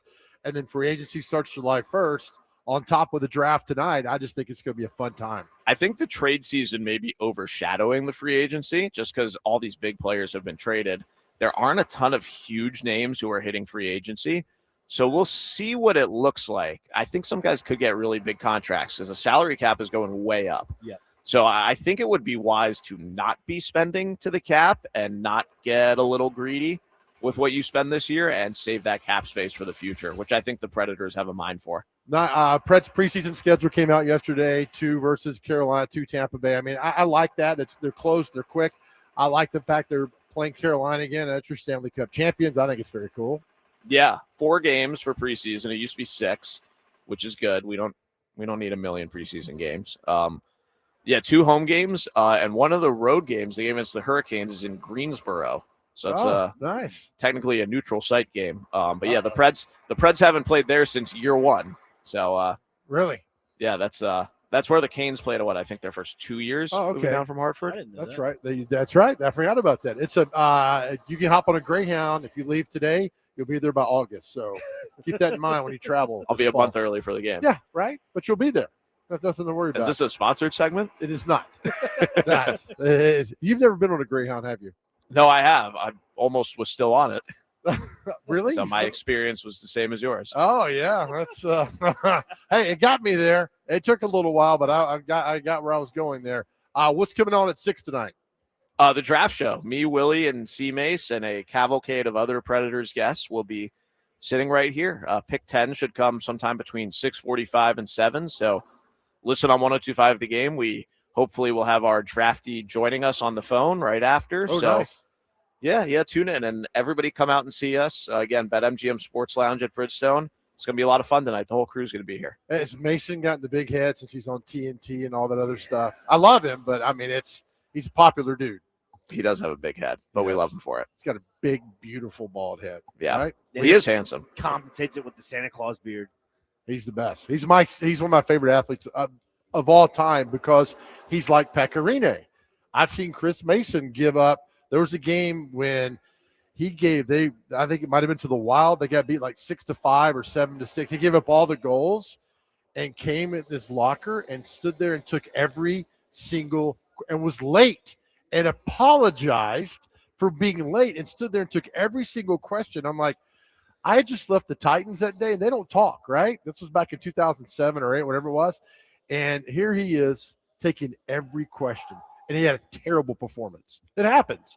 They all have those type of games. I think he is one of the best ever, man. Did you know he was going to be a broadcaster in that moment? No idea. But you could see the pain on his face that he let his team down. And he was upset. But I'm telling you, man, hockey guys are just built differently when it comes to the media. They are. They're just built differently. They'll stand there and take every question. Right. Except one time when Austin Watson wanted to fight me. But that was a different world. That's a story for another time. Did you not want to fight him? No, we're all standing around after it was a playoff game and they just lost. And nobody's asking questions. I'm like, that's the first question. I'm like, and I forget what it was, just to get the ball rolling. You're laughing. He's like, what does that mean? Do you think we're not prepared tonight? And I'm like, look, dude, I'm just saying. And he just started at me. And I was like, all right, if we're going to go in the locker, I mean, I've never been in a fight in the locker room, but I don't think it had gotten that far. He was pissed. They lost the game. I get that. But all you guys were just standing around doing nothing. And I'm going to ask a question, get it going. I don't have all night. I have Tootsies to get to. Maybe there was a reason nobody else wanted to ask the first question. Right. Yeah. They knew that was going to happen. But sometimes you got to be tough and sit up there and ask the question. Yeah. Very true. Max is admiring himself. I forgot I'm on camera. This is a radio show. I shouldn't be on camera. I do want to ask you before you go, Max, about Pecorine going into the Hall of Fame. What are you surprised at the selection of him in the 2026 class, or no? Maybe a little surprised that happened this year, but he was going to get in. Right. And for him and Carey Price to go together, I think they have very similar resumes. I think if Pekka had played for the Canadians and Carey Price had played for the Predators, then the cases would be the same, where it's, wow, Pekarine's getting in. It's like, same. You know how it goes. But look, they're there are few players of the last 20 years who have the resume that Pekka does, and that's why he's our guy. That's why he's got the jersey retired. That's why he's got the statues. Oh, it's only right. I totally agree with you on that one. Yeah. Nick doesn't agree, but I don't. agree. What I just the tone you asked Max in was kind of like, was it bad? Was that a bad tone for you? A little bit. Do I need to upgrade my tone It a little wasn't bit? bad for Max. It was bad for you. For me? Yeah.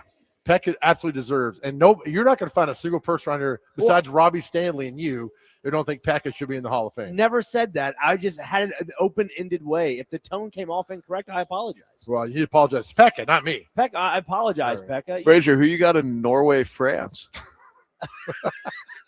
Max, like, just shut up. I'm sorry. All right, I guess we'll go to break. Who do you got? I want to know. Oh, France. I have them going all the way to the final. Okay. I What told are this these? to Joe. What are these jackets? Oh, they're I nice. like this one. The French jackets. No, the other Norway was kind of weird. They were like slickers. Oh, I thought I think Norway's going to. I think France will surrender Did to you Norway. say Snickers? Slickers, like raincoats. Oh, I've never heard that term before.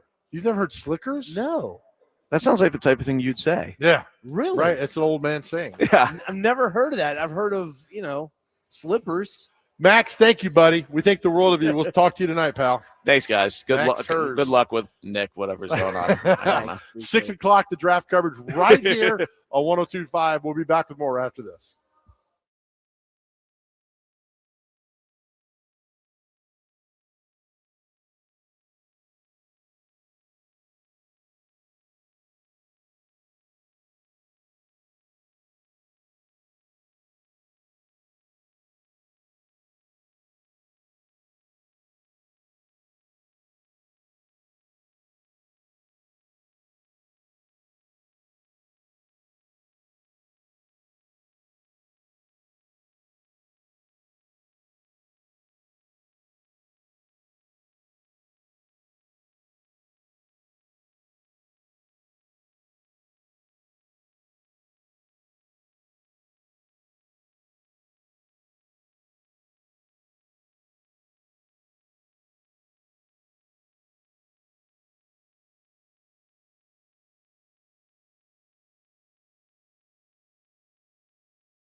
All right, back here at 102.5 The Game, the Chasing Big Joe show, live at the Bet MGM Sports Lounge down here outside Bridgestone Arena. They're getting ready for the Preds draft party tonight. It'll be a packed house. Come down and see the guys, Max and Willie and Chris Mason, everybody at the show starting at 6 o'clock. Preds pick 10th tonight in the NHL Draft. Will they stay at 10? Who knows? The excitement's going on. So just keep it right here on 102.5 The Game. They get you covered starting at 6 p.m. this evening to get ready for everything. Yes, indeed. So we got Norway and France coming in here a little bit, right? It'll be a fun one to watch. Kylian Mbappe, Ousmane Dembele up top. Mike Maignan, who is the goalkeeper for AC Milan, my favorite team, is in net for France. And then on the other side, you have Erling Haaland, Man City's top dog that scores all the goals. He's a true poacher for Norway. I'm not saying poacher, but he's definitely a really good You just striker. said poacher. Well, a poacher is not the right term in this case. He's a really good striker inside the 18. Do you know Ted Stryker was a pilot? No. Yeah, he joined the Peace Corps for a little bit. Ted Stryker. I'll have to look him up. Yeah, dude, look, he's a good guy. Yeah. Ted Stryker. How are you today, Joe? Peace Corps. He did some few other things too as well. You should look him up. You should. He's a good man. Look up Ted Stryker real quick I am right now. and see what Ted Stryker's doing now. Joe, Oh I man! Oh, I feel like Sean Connery in Celebrity Jeopardy. You're looking at that right now. All right, we'll take another quick break. Come back to the other side. Greg Pogue is supposed to join us. The Nashville Cats have another huge game up in Clarksville this weekend, 4 o'clock. Jake Lyman and I will be on the TV call tomorrow. Hey, all right. I'm excited. I'm excited because one day I can tell my grandkids that I worked with Jake Lyman. He is a fun guy to work with. He's good at his job. He's really good at play-by-play. You know, he was pronouncing NBA players this past Tuesday, and I was like, you pronounce Giannis's name properly. That is incredible. You know who's not going to pronounce that properly? Me. Not me. Not at all. So we'll talk about the Nashville Cats big game tomorrow coming up in Clarksville, 4 o'clock. They're the number one team in the league. It's really, if you have not been to a game, it's a lot of fun. Packed house last week, another packed house this week as well. We'll come back with more the third hour of the Chasing Big Joe show right here next on 102.5 The Game.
All right, welcome back into the third and final hour of the Chase and Big Joe Show live from Bet MGM Sports Lounge. Chase McCabe on vacation. Dr. Crane with me. Red Skelton back at the studio control, the Nerve Center that we have to talk about.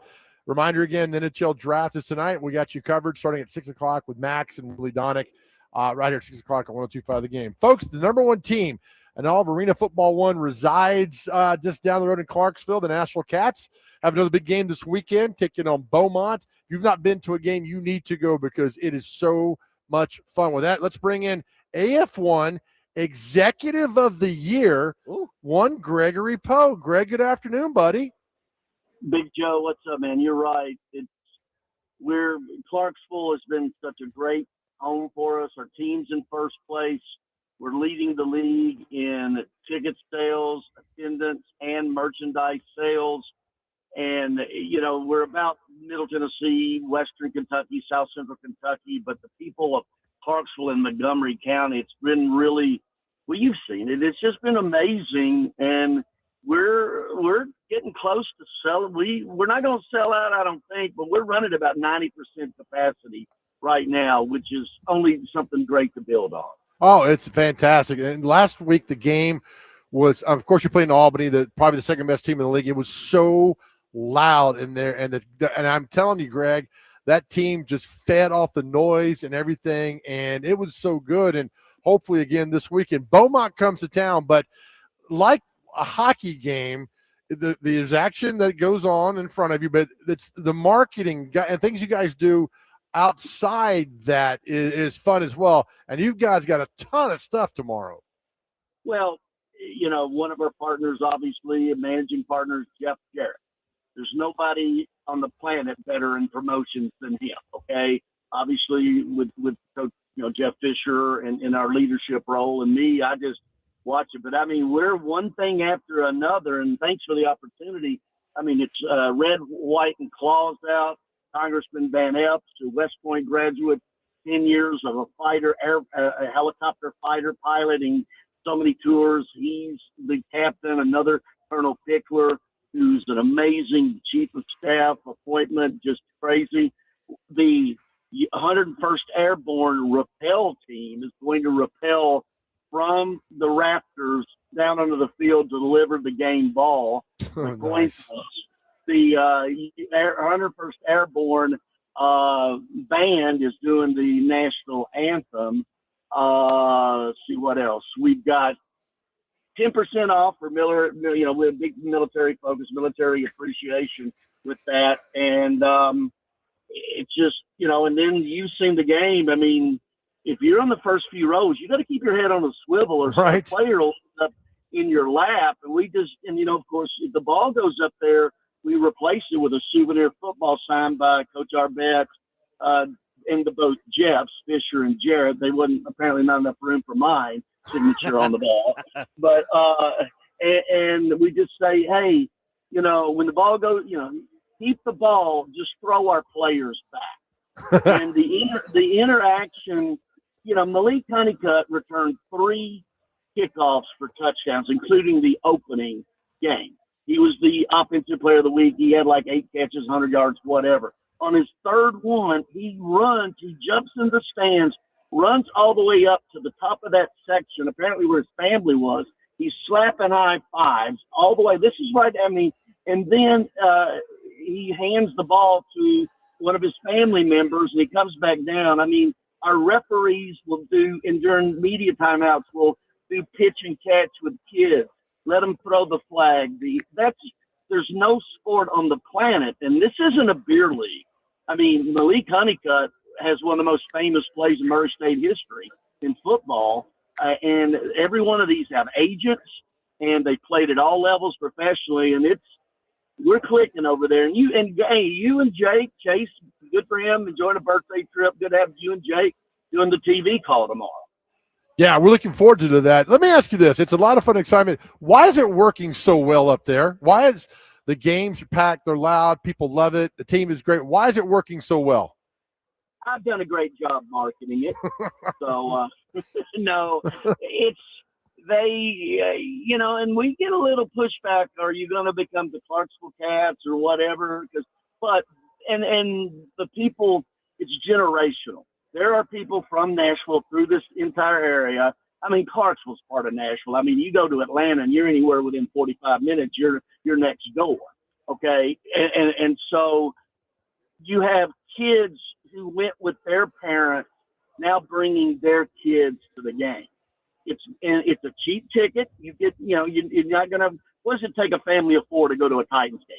Oh my gosh. $800, Easily. and they get that pro sport. Our Lady Cats that team, incredible. Laverne Brown, Sissy Brown, they used to be Titans cheerleaders, and one of them, the director of the Titans cheerleaders. So, but it's the city. We are their pro sports team. And Clarksville is the fastest growing city in our state right now, and one of the fastest in the South. It's demographic. The average age of anybody in our state and country is usually 36 to 37 years old. The average age in Montgomery County is 30 years old. So we go after young, and there's a lot of people who come there for the military. They leave and come back, or they come there and stay. And from the top, you met the mayor, Montgomery County Mayor Wes Golden.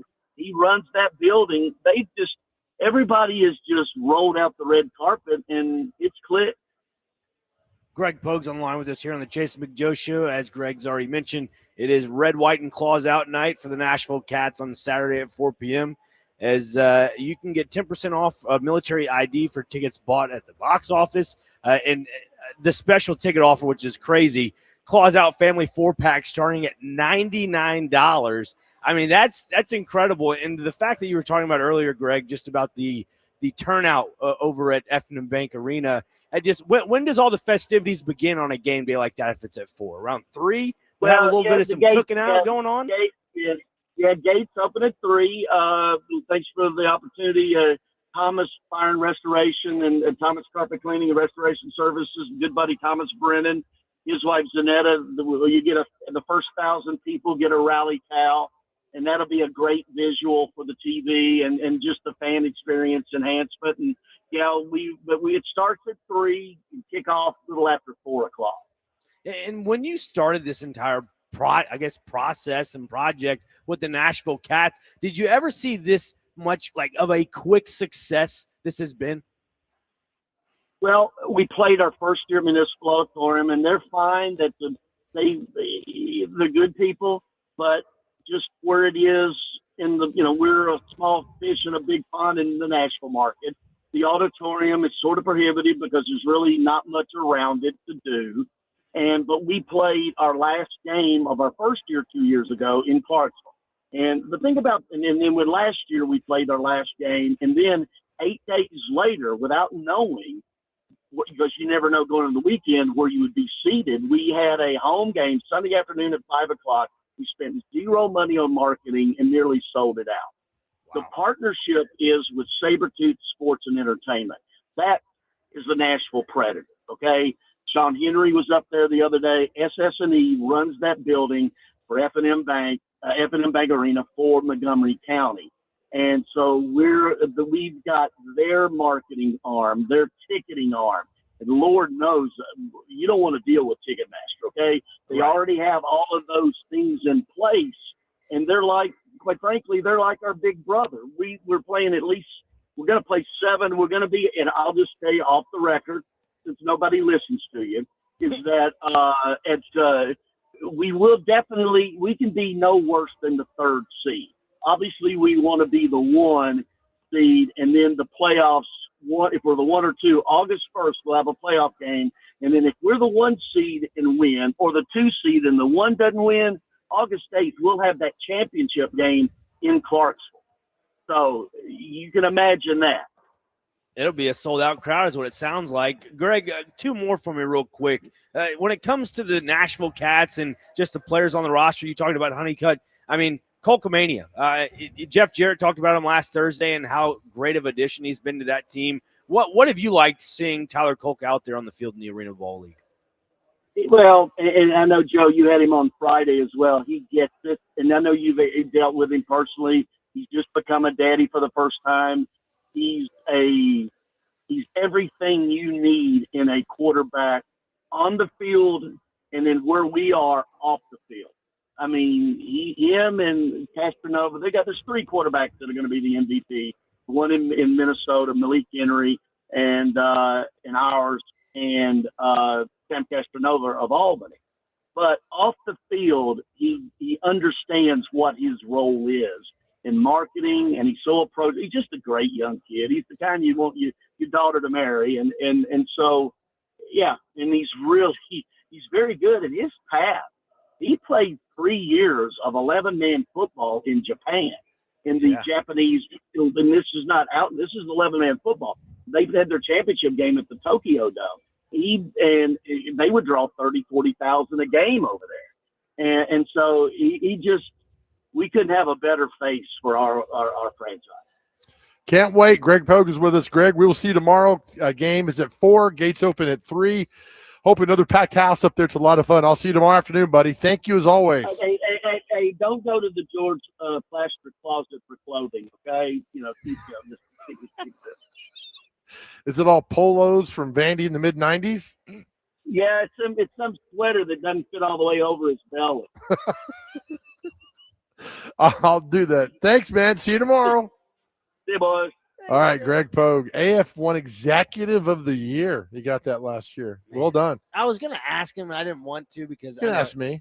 I'll ask you. What has he learned through working with Jeff Fisher? I know he's been with him. Well, for a I'm while, sure preparation. I mean, Jeff Fisher's very prepared. But to be Executive of the Year in AF1, you got to learn something from the guy. I want to know what he's learned from Jeff Jarrett. That dude, I told Jeff last week at the game, I said, I bet you walked 50,000 steps just in the time of the game, because he's everywhere, moving and going, and he has brought this Clarksville to another level with his passion and his marketing, and people love that dude, man. You think he runs the arena steps before every game like the coaches? He could do that. It's just crazy to see, in a good way, how many people want a picture with him. I mean, he's worldwide, man. That's Double J. It's a big rock star there, man. Would you get your picture taken with that dude from Norway? Yeah, absolutely. What's his name? Erling Haaland. Yeah, I would. I had no idea who he was. They just kept showing him, and he's never tired. No, and the funny thing is, he was on. Somebody videotaped him. He was sitting at one of the houses, I guess, for their camp. And they asked, "Are you a part of the Norway soccer team?" He goes, "No, I'm the social media guy." And he had a hat and glasses on. It was pretty funny. Oh man! So all the games. What games are going on now? We got Senegal and Iraq, and then you have France and Norway. Both of them are in the same group. They're in Group I. So normally the last game of the group in the World Cup, the last matches before the knockout rounds, they have both games playing at the same time, just in case if there is implications for another team to advance. They want to make sure both teams are playing so there's no rigging of the matches. Oh, I didn't know that. Yeah. That's interesting. Yeah. Is that a possibility? You talk like it is. It's happened before in the past. There have been some times where teams have been, scoreboard watching or something like that, where you can, like, every team knows what they need going into the match if it's very tight knit in the standings. But for a game or 2 matches like this, it doesn't really matter. Again, there's not enough money you could pay me to be a goalie. Oh, no. In this, there's no way. I mean, I've seen it in past where death threats have been put out on people. I'm not doing it at all.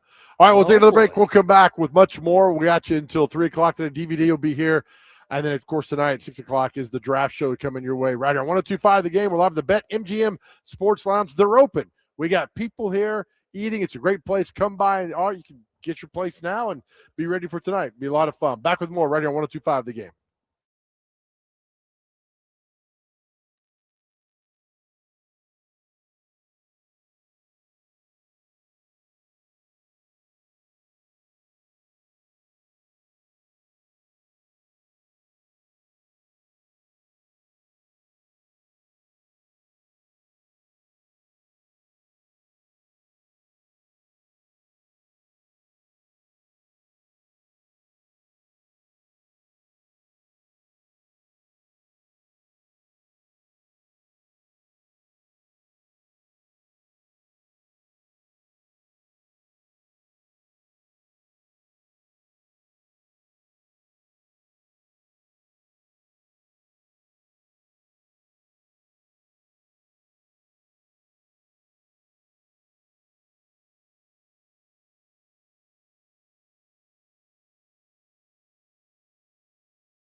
Back to the Chase and Big Joe show. 102.5 The Game live at the Bet MGM Sports Lounge here outside Bridgestone Arena. They are open. People are here having a good time. Come by and get your seat ready for the draft tonight. It's the Preds pick 10th. NHL Draft starts at 6 o'clock tonight. Don't part of you wish you were going to that concert tomorrow? Absolutely. I might be. Not in the building, but outskirts of the building. That's not going. Kind of. No, it's not. Going is being sitting on a boat in the Cumberland River, which I don't know why you would do that, is not the same as being inside Nissan Stadium. Well, if the opportunity is there, I might as well say How are they yes going to fit all these people into that show? I mean, because there's so many big name stars. Let me look at the set list real quick. What if Luke Bryan called you and said, well, golly, Dr. Crane, do you want to come to the concert with me? Would you go? That's a tough call. If he's singing, probably not. If He's singing. Come on, Dr. Crane, go with me to the game tomorrow. Go with me to the concert tomorrow. You're my special guest. You wouldn't go? Can I bring a +1? Sure. All right, yeah, I would. Parker? No. What do you mean? Well, they're not going to give you the set list. No, I know. I'm just saying the people that are on it. I mean, this is a massive concert. And downtown Nashville's a buzz right now with actually so many people. There is a set list. Is there? Do you want to see it? So who goes first? Well, no, it's every song that Jackson's going to sing. He's got to close either with Chattahoochee or Gone Country. So is it going to spoil it if I say which song? I don't give a damn because I'm not going. Starts with Gone Country. Oh, it does start with okay. Ends with Where I Come From. Oh, yeah, Where I Come From. The song before that is Chattahoochee. Nice. So it's a great song. Yeah. Wow. How many? So is he singing that, or are they singing it with him? I'm sure there's going to be an ensemble of like George Strait's going to be there tomorrow night.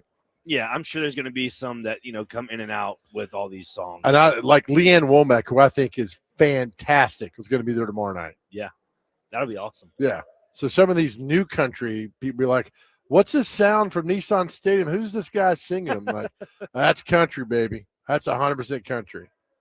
So your boy Luke Combs going to be there. He will be there. I believe Lenny Wilson will be there as well. Let's see here as this will load for me. Perfect.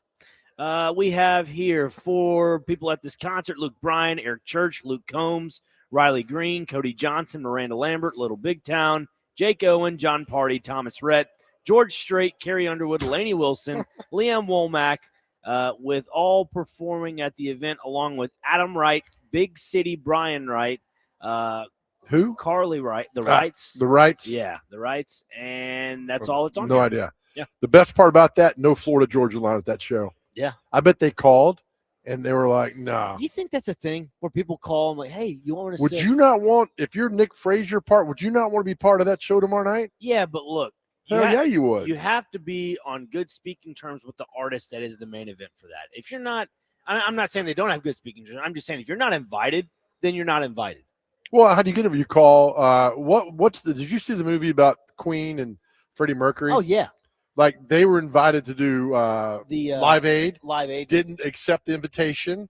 And then like 2 weeks later said, why did you guys not? And they're like, we got to be. And so they had to work tirelessly to get on the bill to do that. Right. And to be concerts. One of the greatest live concerts with Queen is ever singing Radio Gaga, ever. Let's be honest, Joe, both of us. Florida Georgia Line's not at the stature of Alan Jackson. But I'm just saying they called. I'm sure if their manager did not call to get on that show, get a new manager. That's fair. Right? I might call. I'm like, hey, I got no talent, but right. I come over there and sing. And our friend Kelly Sutton is the MC for all that. She's doing all Is she really? the host. Yeah. Huh. That's pretty She's cool. great. I worked with her for a long time. She's wonderful. Surprised they didn't give you a phone call. Right? They did. And I said, I got Nashville Cats. Oh, man. I got the cat, Jake Lyman. I'm doing the Cats game on TV tomorrow. Now, that right there, folks, that's what we call loyalty. Yeah. And so I won't be back in town about 9. And so I might go do a little 2-stepping over at the scoreboard. Hey. Yeah. Talk a little Barrett. Yeah, little 2-stepping tomorrow night, right? There you go. If you put your hat on, you might be 5'5", right? And you get over there and then put a 40-gallon hat, and you can do that. Yeah, maybe a top hat would work. Do you have a pair of boots? I do. Yep. I love my boots. Yep. I do, right? I do. So are they square-toed or are they? They're square-toed. Okay. Yeah. Yep. It's the Friday 225. Just get to 3, right? Uh-huh. Hey, Adam, if you're out there, can you come a little bit early and take over from the show for us? Something else. All right. Is it my lazy eye that's bothering you? Why do you tell people you got a lazy eye? Now, when you tell people you got some kind of, what's the word? Disability? It's not a deformity, is it? No, not a deformity. What you got something that you're just very insecure about? Yeah. So now I'm going to do now is look at your lazy eye. Not just one, but both. I'm like, does he have lazy eye? I took a screenshot one time. Hang on. I took a screenshot one time when we were on the radio, Joe. Right? And I showed you the screenshot after the show, and you're like, oh my gosh, your eyeballs are in 2 different directions. I think I got a lazy eye too, right? But my lazy eye is because of poor work ethic. See, my lazy eye is because I actually have eyeball issues. Okay. I wear glasses. I know you do. Yeah. See, you're looking at my left eye now. I don't like because you brought it up. It's like, look at my scab on my forearm. I don't want to. Then all the time you look at the scab on your forearm. Well, you keep staring, and I was like, I thought that was the thing. I'm to your side. What am I staring? I like to make eye contact when you're talking to somebody. Okay, that's fair. God, you're the best, man. I was gonna say you're kind of a weirdo, but we are a little weird that way. Everybody is. Everybody's got a little bit of something. How do you correct a lazy eye? So what my motivation? But what my optometrist told me, you get a pencil and you just go closer to your face and away from your face, closer to your face, away from your face. And then he walks out and they laugh at you. Yeah, and then he told me to wear an eye patch. I was like, yes, Nick the Pirate. That's who I am. All right, we'll come back with more. Red Skelton, I'm sorry I got to put you through this, but Red's our producer, and he's having to suffer with us. That's all right. We have the Friday Blues. I'm having a great time, honestly. Yeah. Good, Red. Yeah, Red, if you could call Adam and Willie and Derek to get here about 2:30 so we could go home, that'd be great. We'll come back with more right here, 102.5 The Game.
Back here on the Jason Big Joe Show, 102.5 The Game, out here at Bridgestone Arena over at Bet MGM Lounge, a beautiful place where the NHL Draft for the Nashville Predators will take place as fans will start storming in here. And Storming. well, I mean, this is a hot This commodity. isn't Normandy. Dude, this is a hot commodity of a place. It is. The food here is fantastic. The drinks are fantastic.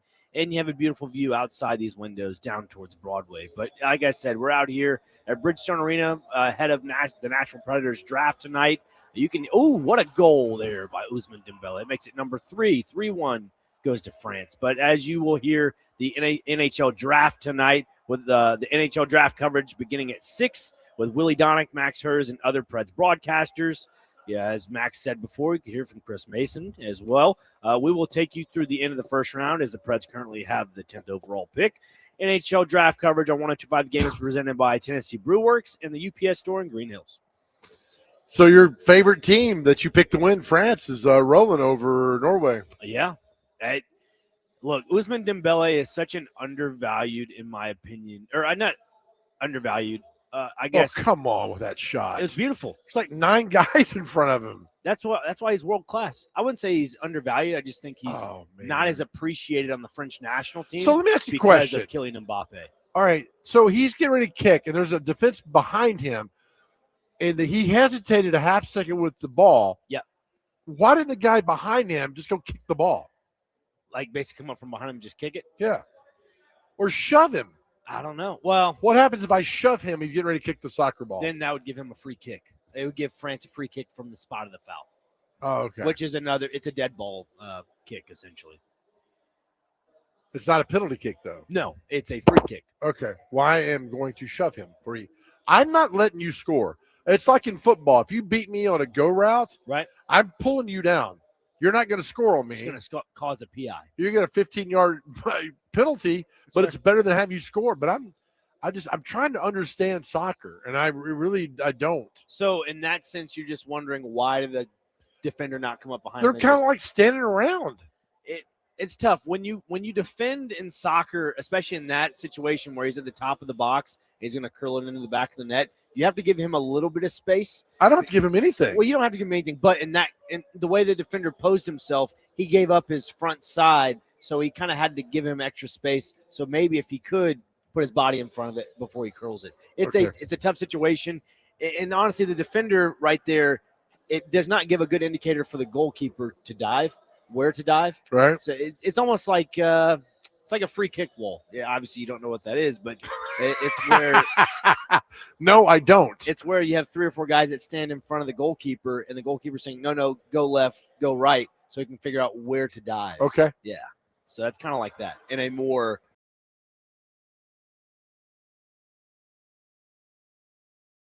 quicker way to explain it. All right. I mean, I work and. To watch how France moved that ball down the field and passing and blocking. Can you set picks in soccer? Yes and no. I mean, it depends on how you do it. Yes. More than Is that like being kinda pregnant? Yeah.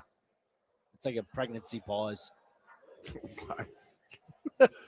No, yes, you can set picks. It's just you have to disguise them. Kind of like in the NFL where you can do a slant route. Yeah. And they go, oh, no, you can't do that. Like, you have to disguise it really well in soccer. Okay, I don't know. I mean, there's games all over right now, and every game's got 80,000 people in the stands.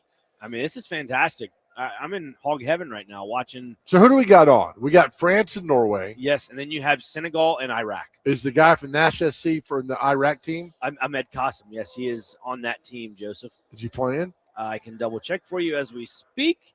Ahmed Qasim is not in the starting lineup, but is on the bench. Okay. So what's the other game we got going on? Is that it? Just those 2 games. Okay. Yep. Because they're in the same knockout, whatever. Same group. Same group. Yep. So only 3 advance, right? Mm-hmm. Who's going home? It would be Iraq, I believe. Okay, and they're taking on Senegal. Okay. Because Iraq is 0-0-2. They have no points. Has France lost? What do you mean? Have they lost? Oh, overall, no. They're 2-0. Yeah. Okay. America lost last night to Turkey. Yeah, that was such a fluky thing. And I've said it before. I even said it to Red on the text messages. Matt Turner's not it, man. He is. I I don't want to use the lingo I use. Who's Matt Turner? He's the goalkeeper for the U.S. Is he the starter? Well, they don't really have a starter per se. It's Matt Freese and Matt come on. Turner. They don't have a definitive number one, which is frustrating because if you're trying to get Chris Richards and Tim Ream in a good rotation to feel like, what they can dictate from the back, Okay. you need to have a true number one goalkeeper, and they don't have that. You know what John Madden said about a team having 2 quarterbacks? What's that? You have none. I mean, that's essentially what the U.S. have Right. right now. They don't have a quarterback as their goalkeeper. Yeah, if you had 2 starting quarterbacks, you have none. It's abysmal. Yeah, you need to have one guy. Who would you rather put in there? The guy here in the market, Brian Schwacke, Nashville SC's goalkeeper. Is he good? Yeah. Then why is he on the team? If you know so much more than these guys, tough guy. I think it's because Mauricio Pochettino is looking for proven talent previously that have played at the international level. Well, of course he has. Yeah, but you look at Brian Schwacke, he's played a few times for like the U20 team, U22 team, for the U.S. men's national team. So like there's a little bit of a disconnect there, but it's still all the same system. I don't know. I'm in the camp of you should have gave him a little bit of a shot, at least as the third goalkeeper.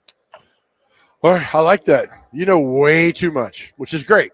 I wouldn't say I know much. I know some. What? You're rattling off, unless you're making names up that I can't verify. No, I'm not. Because I'm too lazy to do that. I'm just being humble. I do like how France plays, though. They play quick in transition. They expose the wide areas of the field, and then they just know when to pounce. Meaning like when they can cross it into the box. Right. There's always a mismatch inside the 18. Any chance this France soccer team surrenders? No, they're going to keep putting up goals. Lionel Messi. You missed it. I Sorry. did. I missed the It's joke. okay. I'm sorry. It's okay. I take things too literal. I apologize. It's okay. It's a generational joke. Yeah. Well, yeah, now I get it. Okay. Messi the other day when he was playing at Jerry's World, Uh-huh. he scored those 2 goals, became the all-time leading goal scorer in FIFA World Cup history. Right behind him is Kylian Mbappe. Kylian Mbappe is still in his 20s. This is a player that has 16 goals under his belt. I mean, he's going to be chasing that record. It's going to be beaten after Messi retires from World Cup play, international play. So Mbappe is the future of soccer, man. All right. So Norway just dribbled a soccer ball down the field a little bit. Yep.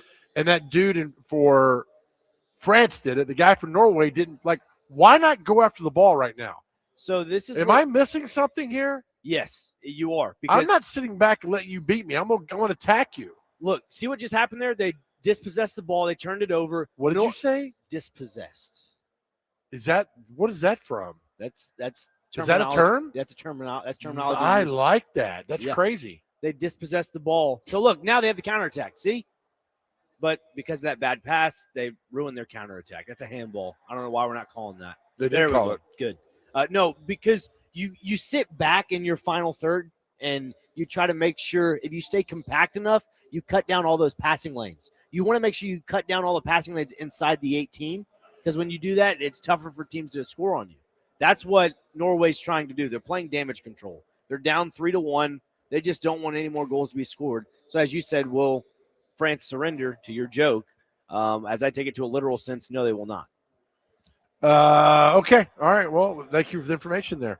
All right. Coming up next, it's America's favorite game, the most popular segment ever, Dustin in Hopkinsville. People clamor for celebrity birthdays, don't they? They do. I've been checking some ratings lately. And They love it. everybody tunes in. At They love this. 2:45. They love this segment, Dustin. Hop on board, buddy. Join the train, pal. Hop Join on the the train. army. Yeah, let's do this. So coming up next, celebrity birthdays. What day is it? Right here, 102.5 The Game.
Back to the final segment of the Chase and Big Joe show right here on 102.5 The Game.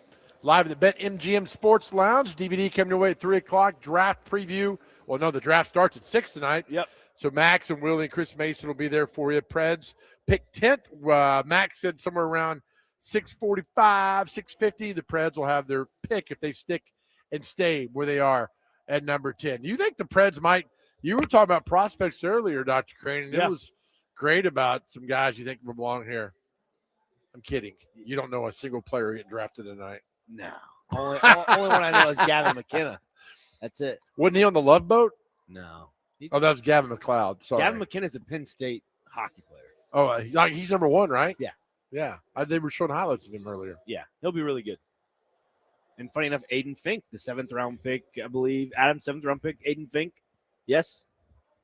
What about Barton Fink? No, I mean, from previous years, Aiden Fink. Yeah, it was you don't know. He was Poyle's last and pick. While you're ahead. No, he was Poyle's last pick. I do recall this. Thank you. Okay. Goodness gracious. All right. He played with McKenna. Look, man, stop talking. Red, you ready for this? I am. All right, just hit it. Time for somebody's birthdays one day as it go. Hit it. Oh, Joe. All right. Shout out to beauticians today. Where's our music? Oh, there it is. Okay. Goodness, are you deaf? I am. Good Lord. I tune out on your dumb soccer talk. Yep. Beauticians Day is today. Shout out to my mom. Forgiveness Day is today. Oh my God. Yes. Let's see. International Day in support of victims of torture. Thank you. National Barcode Day is today. Scan your barcodes. National Canoe Day is today. National Coconut Day. National Cream Tea Day. Interesting. Never had cream on tea. That's what she said. National Food Truck Day is today. Take Your Dog to Work Day. Tropical Cocktails Day. And to wrap it up, National Chocolate Pudding Day. All right. Somebody's birthday. Let's go with this. Oh, man. All right. Red, you go first. How's Greg LeMond? I'll say he's 47. Okay. 40. 65. Dr. Crane, how old is Shannon Sharp? Shannon Sharp is 58. I'll say he's 53. 58 exactly. Red, how old is Derek Jeter? Derek Jeter is 44. Ooh, 47. 52. Dr. Crane, how old is Chad Pennington, Knoxville native? Yeah, Chad Pennington. 47. 43. 50. Red, how old is Michael Vick? Michael Vick is 42. 52. 46. Dr. Crane, how old is Rudy Gobert? Yeah, basketball player. Yeah. Rudy Gobert. How old's Rudy Gobert? 35. 33. 34. Dr. Crane's up 3-0. That's a push. How old? Oh, is it? Yeah, he said 33. I said 35. Oh, my God. Thanks for doing that. You're welcome. You're still up 2-0. Dr. Crane, no. Red, how old is Chris Isaac? 61. 60. 70. Dr. Crane, how old is John McEnroe's wife, Patty Smith? Smythe. 68. Smith. Smythe. 67. 69. All right. Dr. Crane, get a point up 3-0. Red, how old is Chris O'Donnell? 58. Related to Rosie O'Donnell? Just answer the question. Okay. 62. 56. Dr. Crane, how old is Nick Offerman? 70. 72. 56. You even know who it is? Yeah, he's an actor, isn't he? I didn't. Yes. Well done. Quit calling me, Kobe. Aubrey, Dr. Crane, how old's Aubrey Plaza? Oh, 39. 42. 42 exactly. Woo. It's now 3-2, Dr. Crane. Ariana Grande. 30 on the dot. 32. 33. We're tied at 3. Oh. By the way, Ariana Grande is Dustin Hopkinsville's favorite singer. Really? Yep. All right, here we go. Lightning round. Dr. Crane, how old is actor Clive Francis? 77. 74. 80. Red, how old is actor Robert Davi? He was in Die Hard. He's also in the James Bond movies. He's a bad guy. He's bad. We'll say he's 65. 62. 75. Dr. Crane, how old is musician Mick Jones of The Clash? 51. 54. 71. Let's see here. Going down here. Red House writer-director Paul Thomas Anderson did Magnolia in the very good Boogie Nights movie. 62. 71. 56. Dr. Greenhouse actor Sean Hayes from Will and Grace. He also did the Jerry Lewis bio. He was fantastic in that movie. Was he really? Sean Hayes. 58.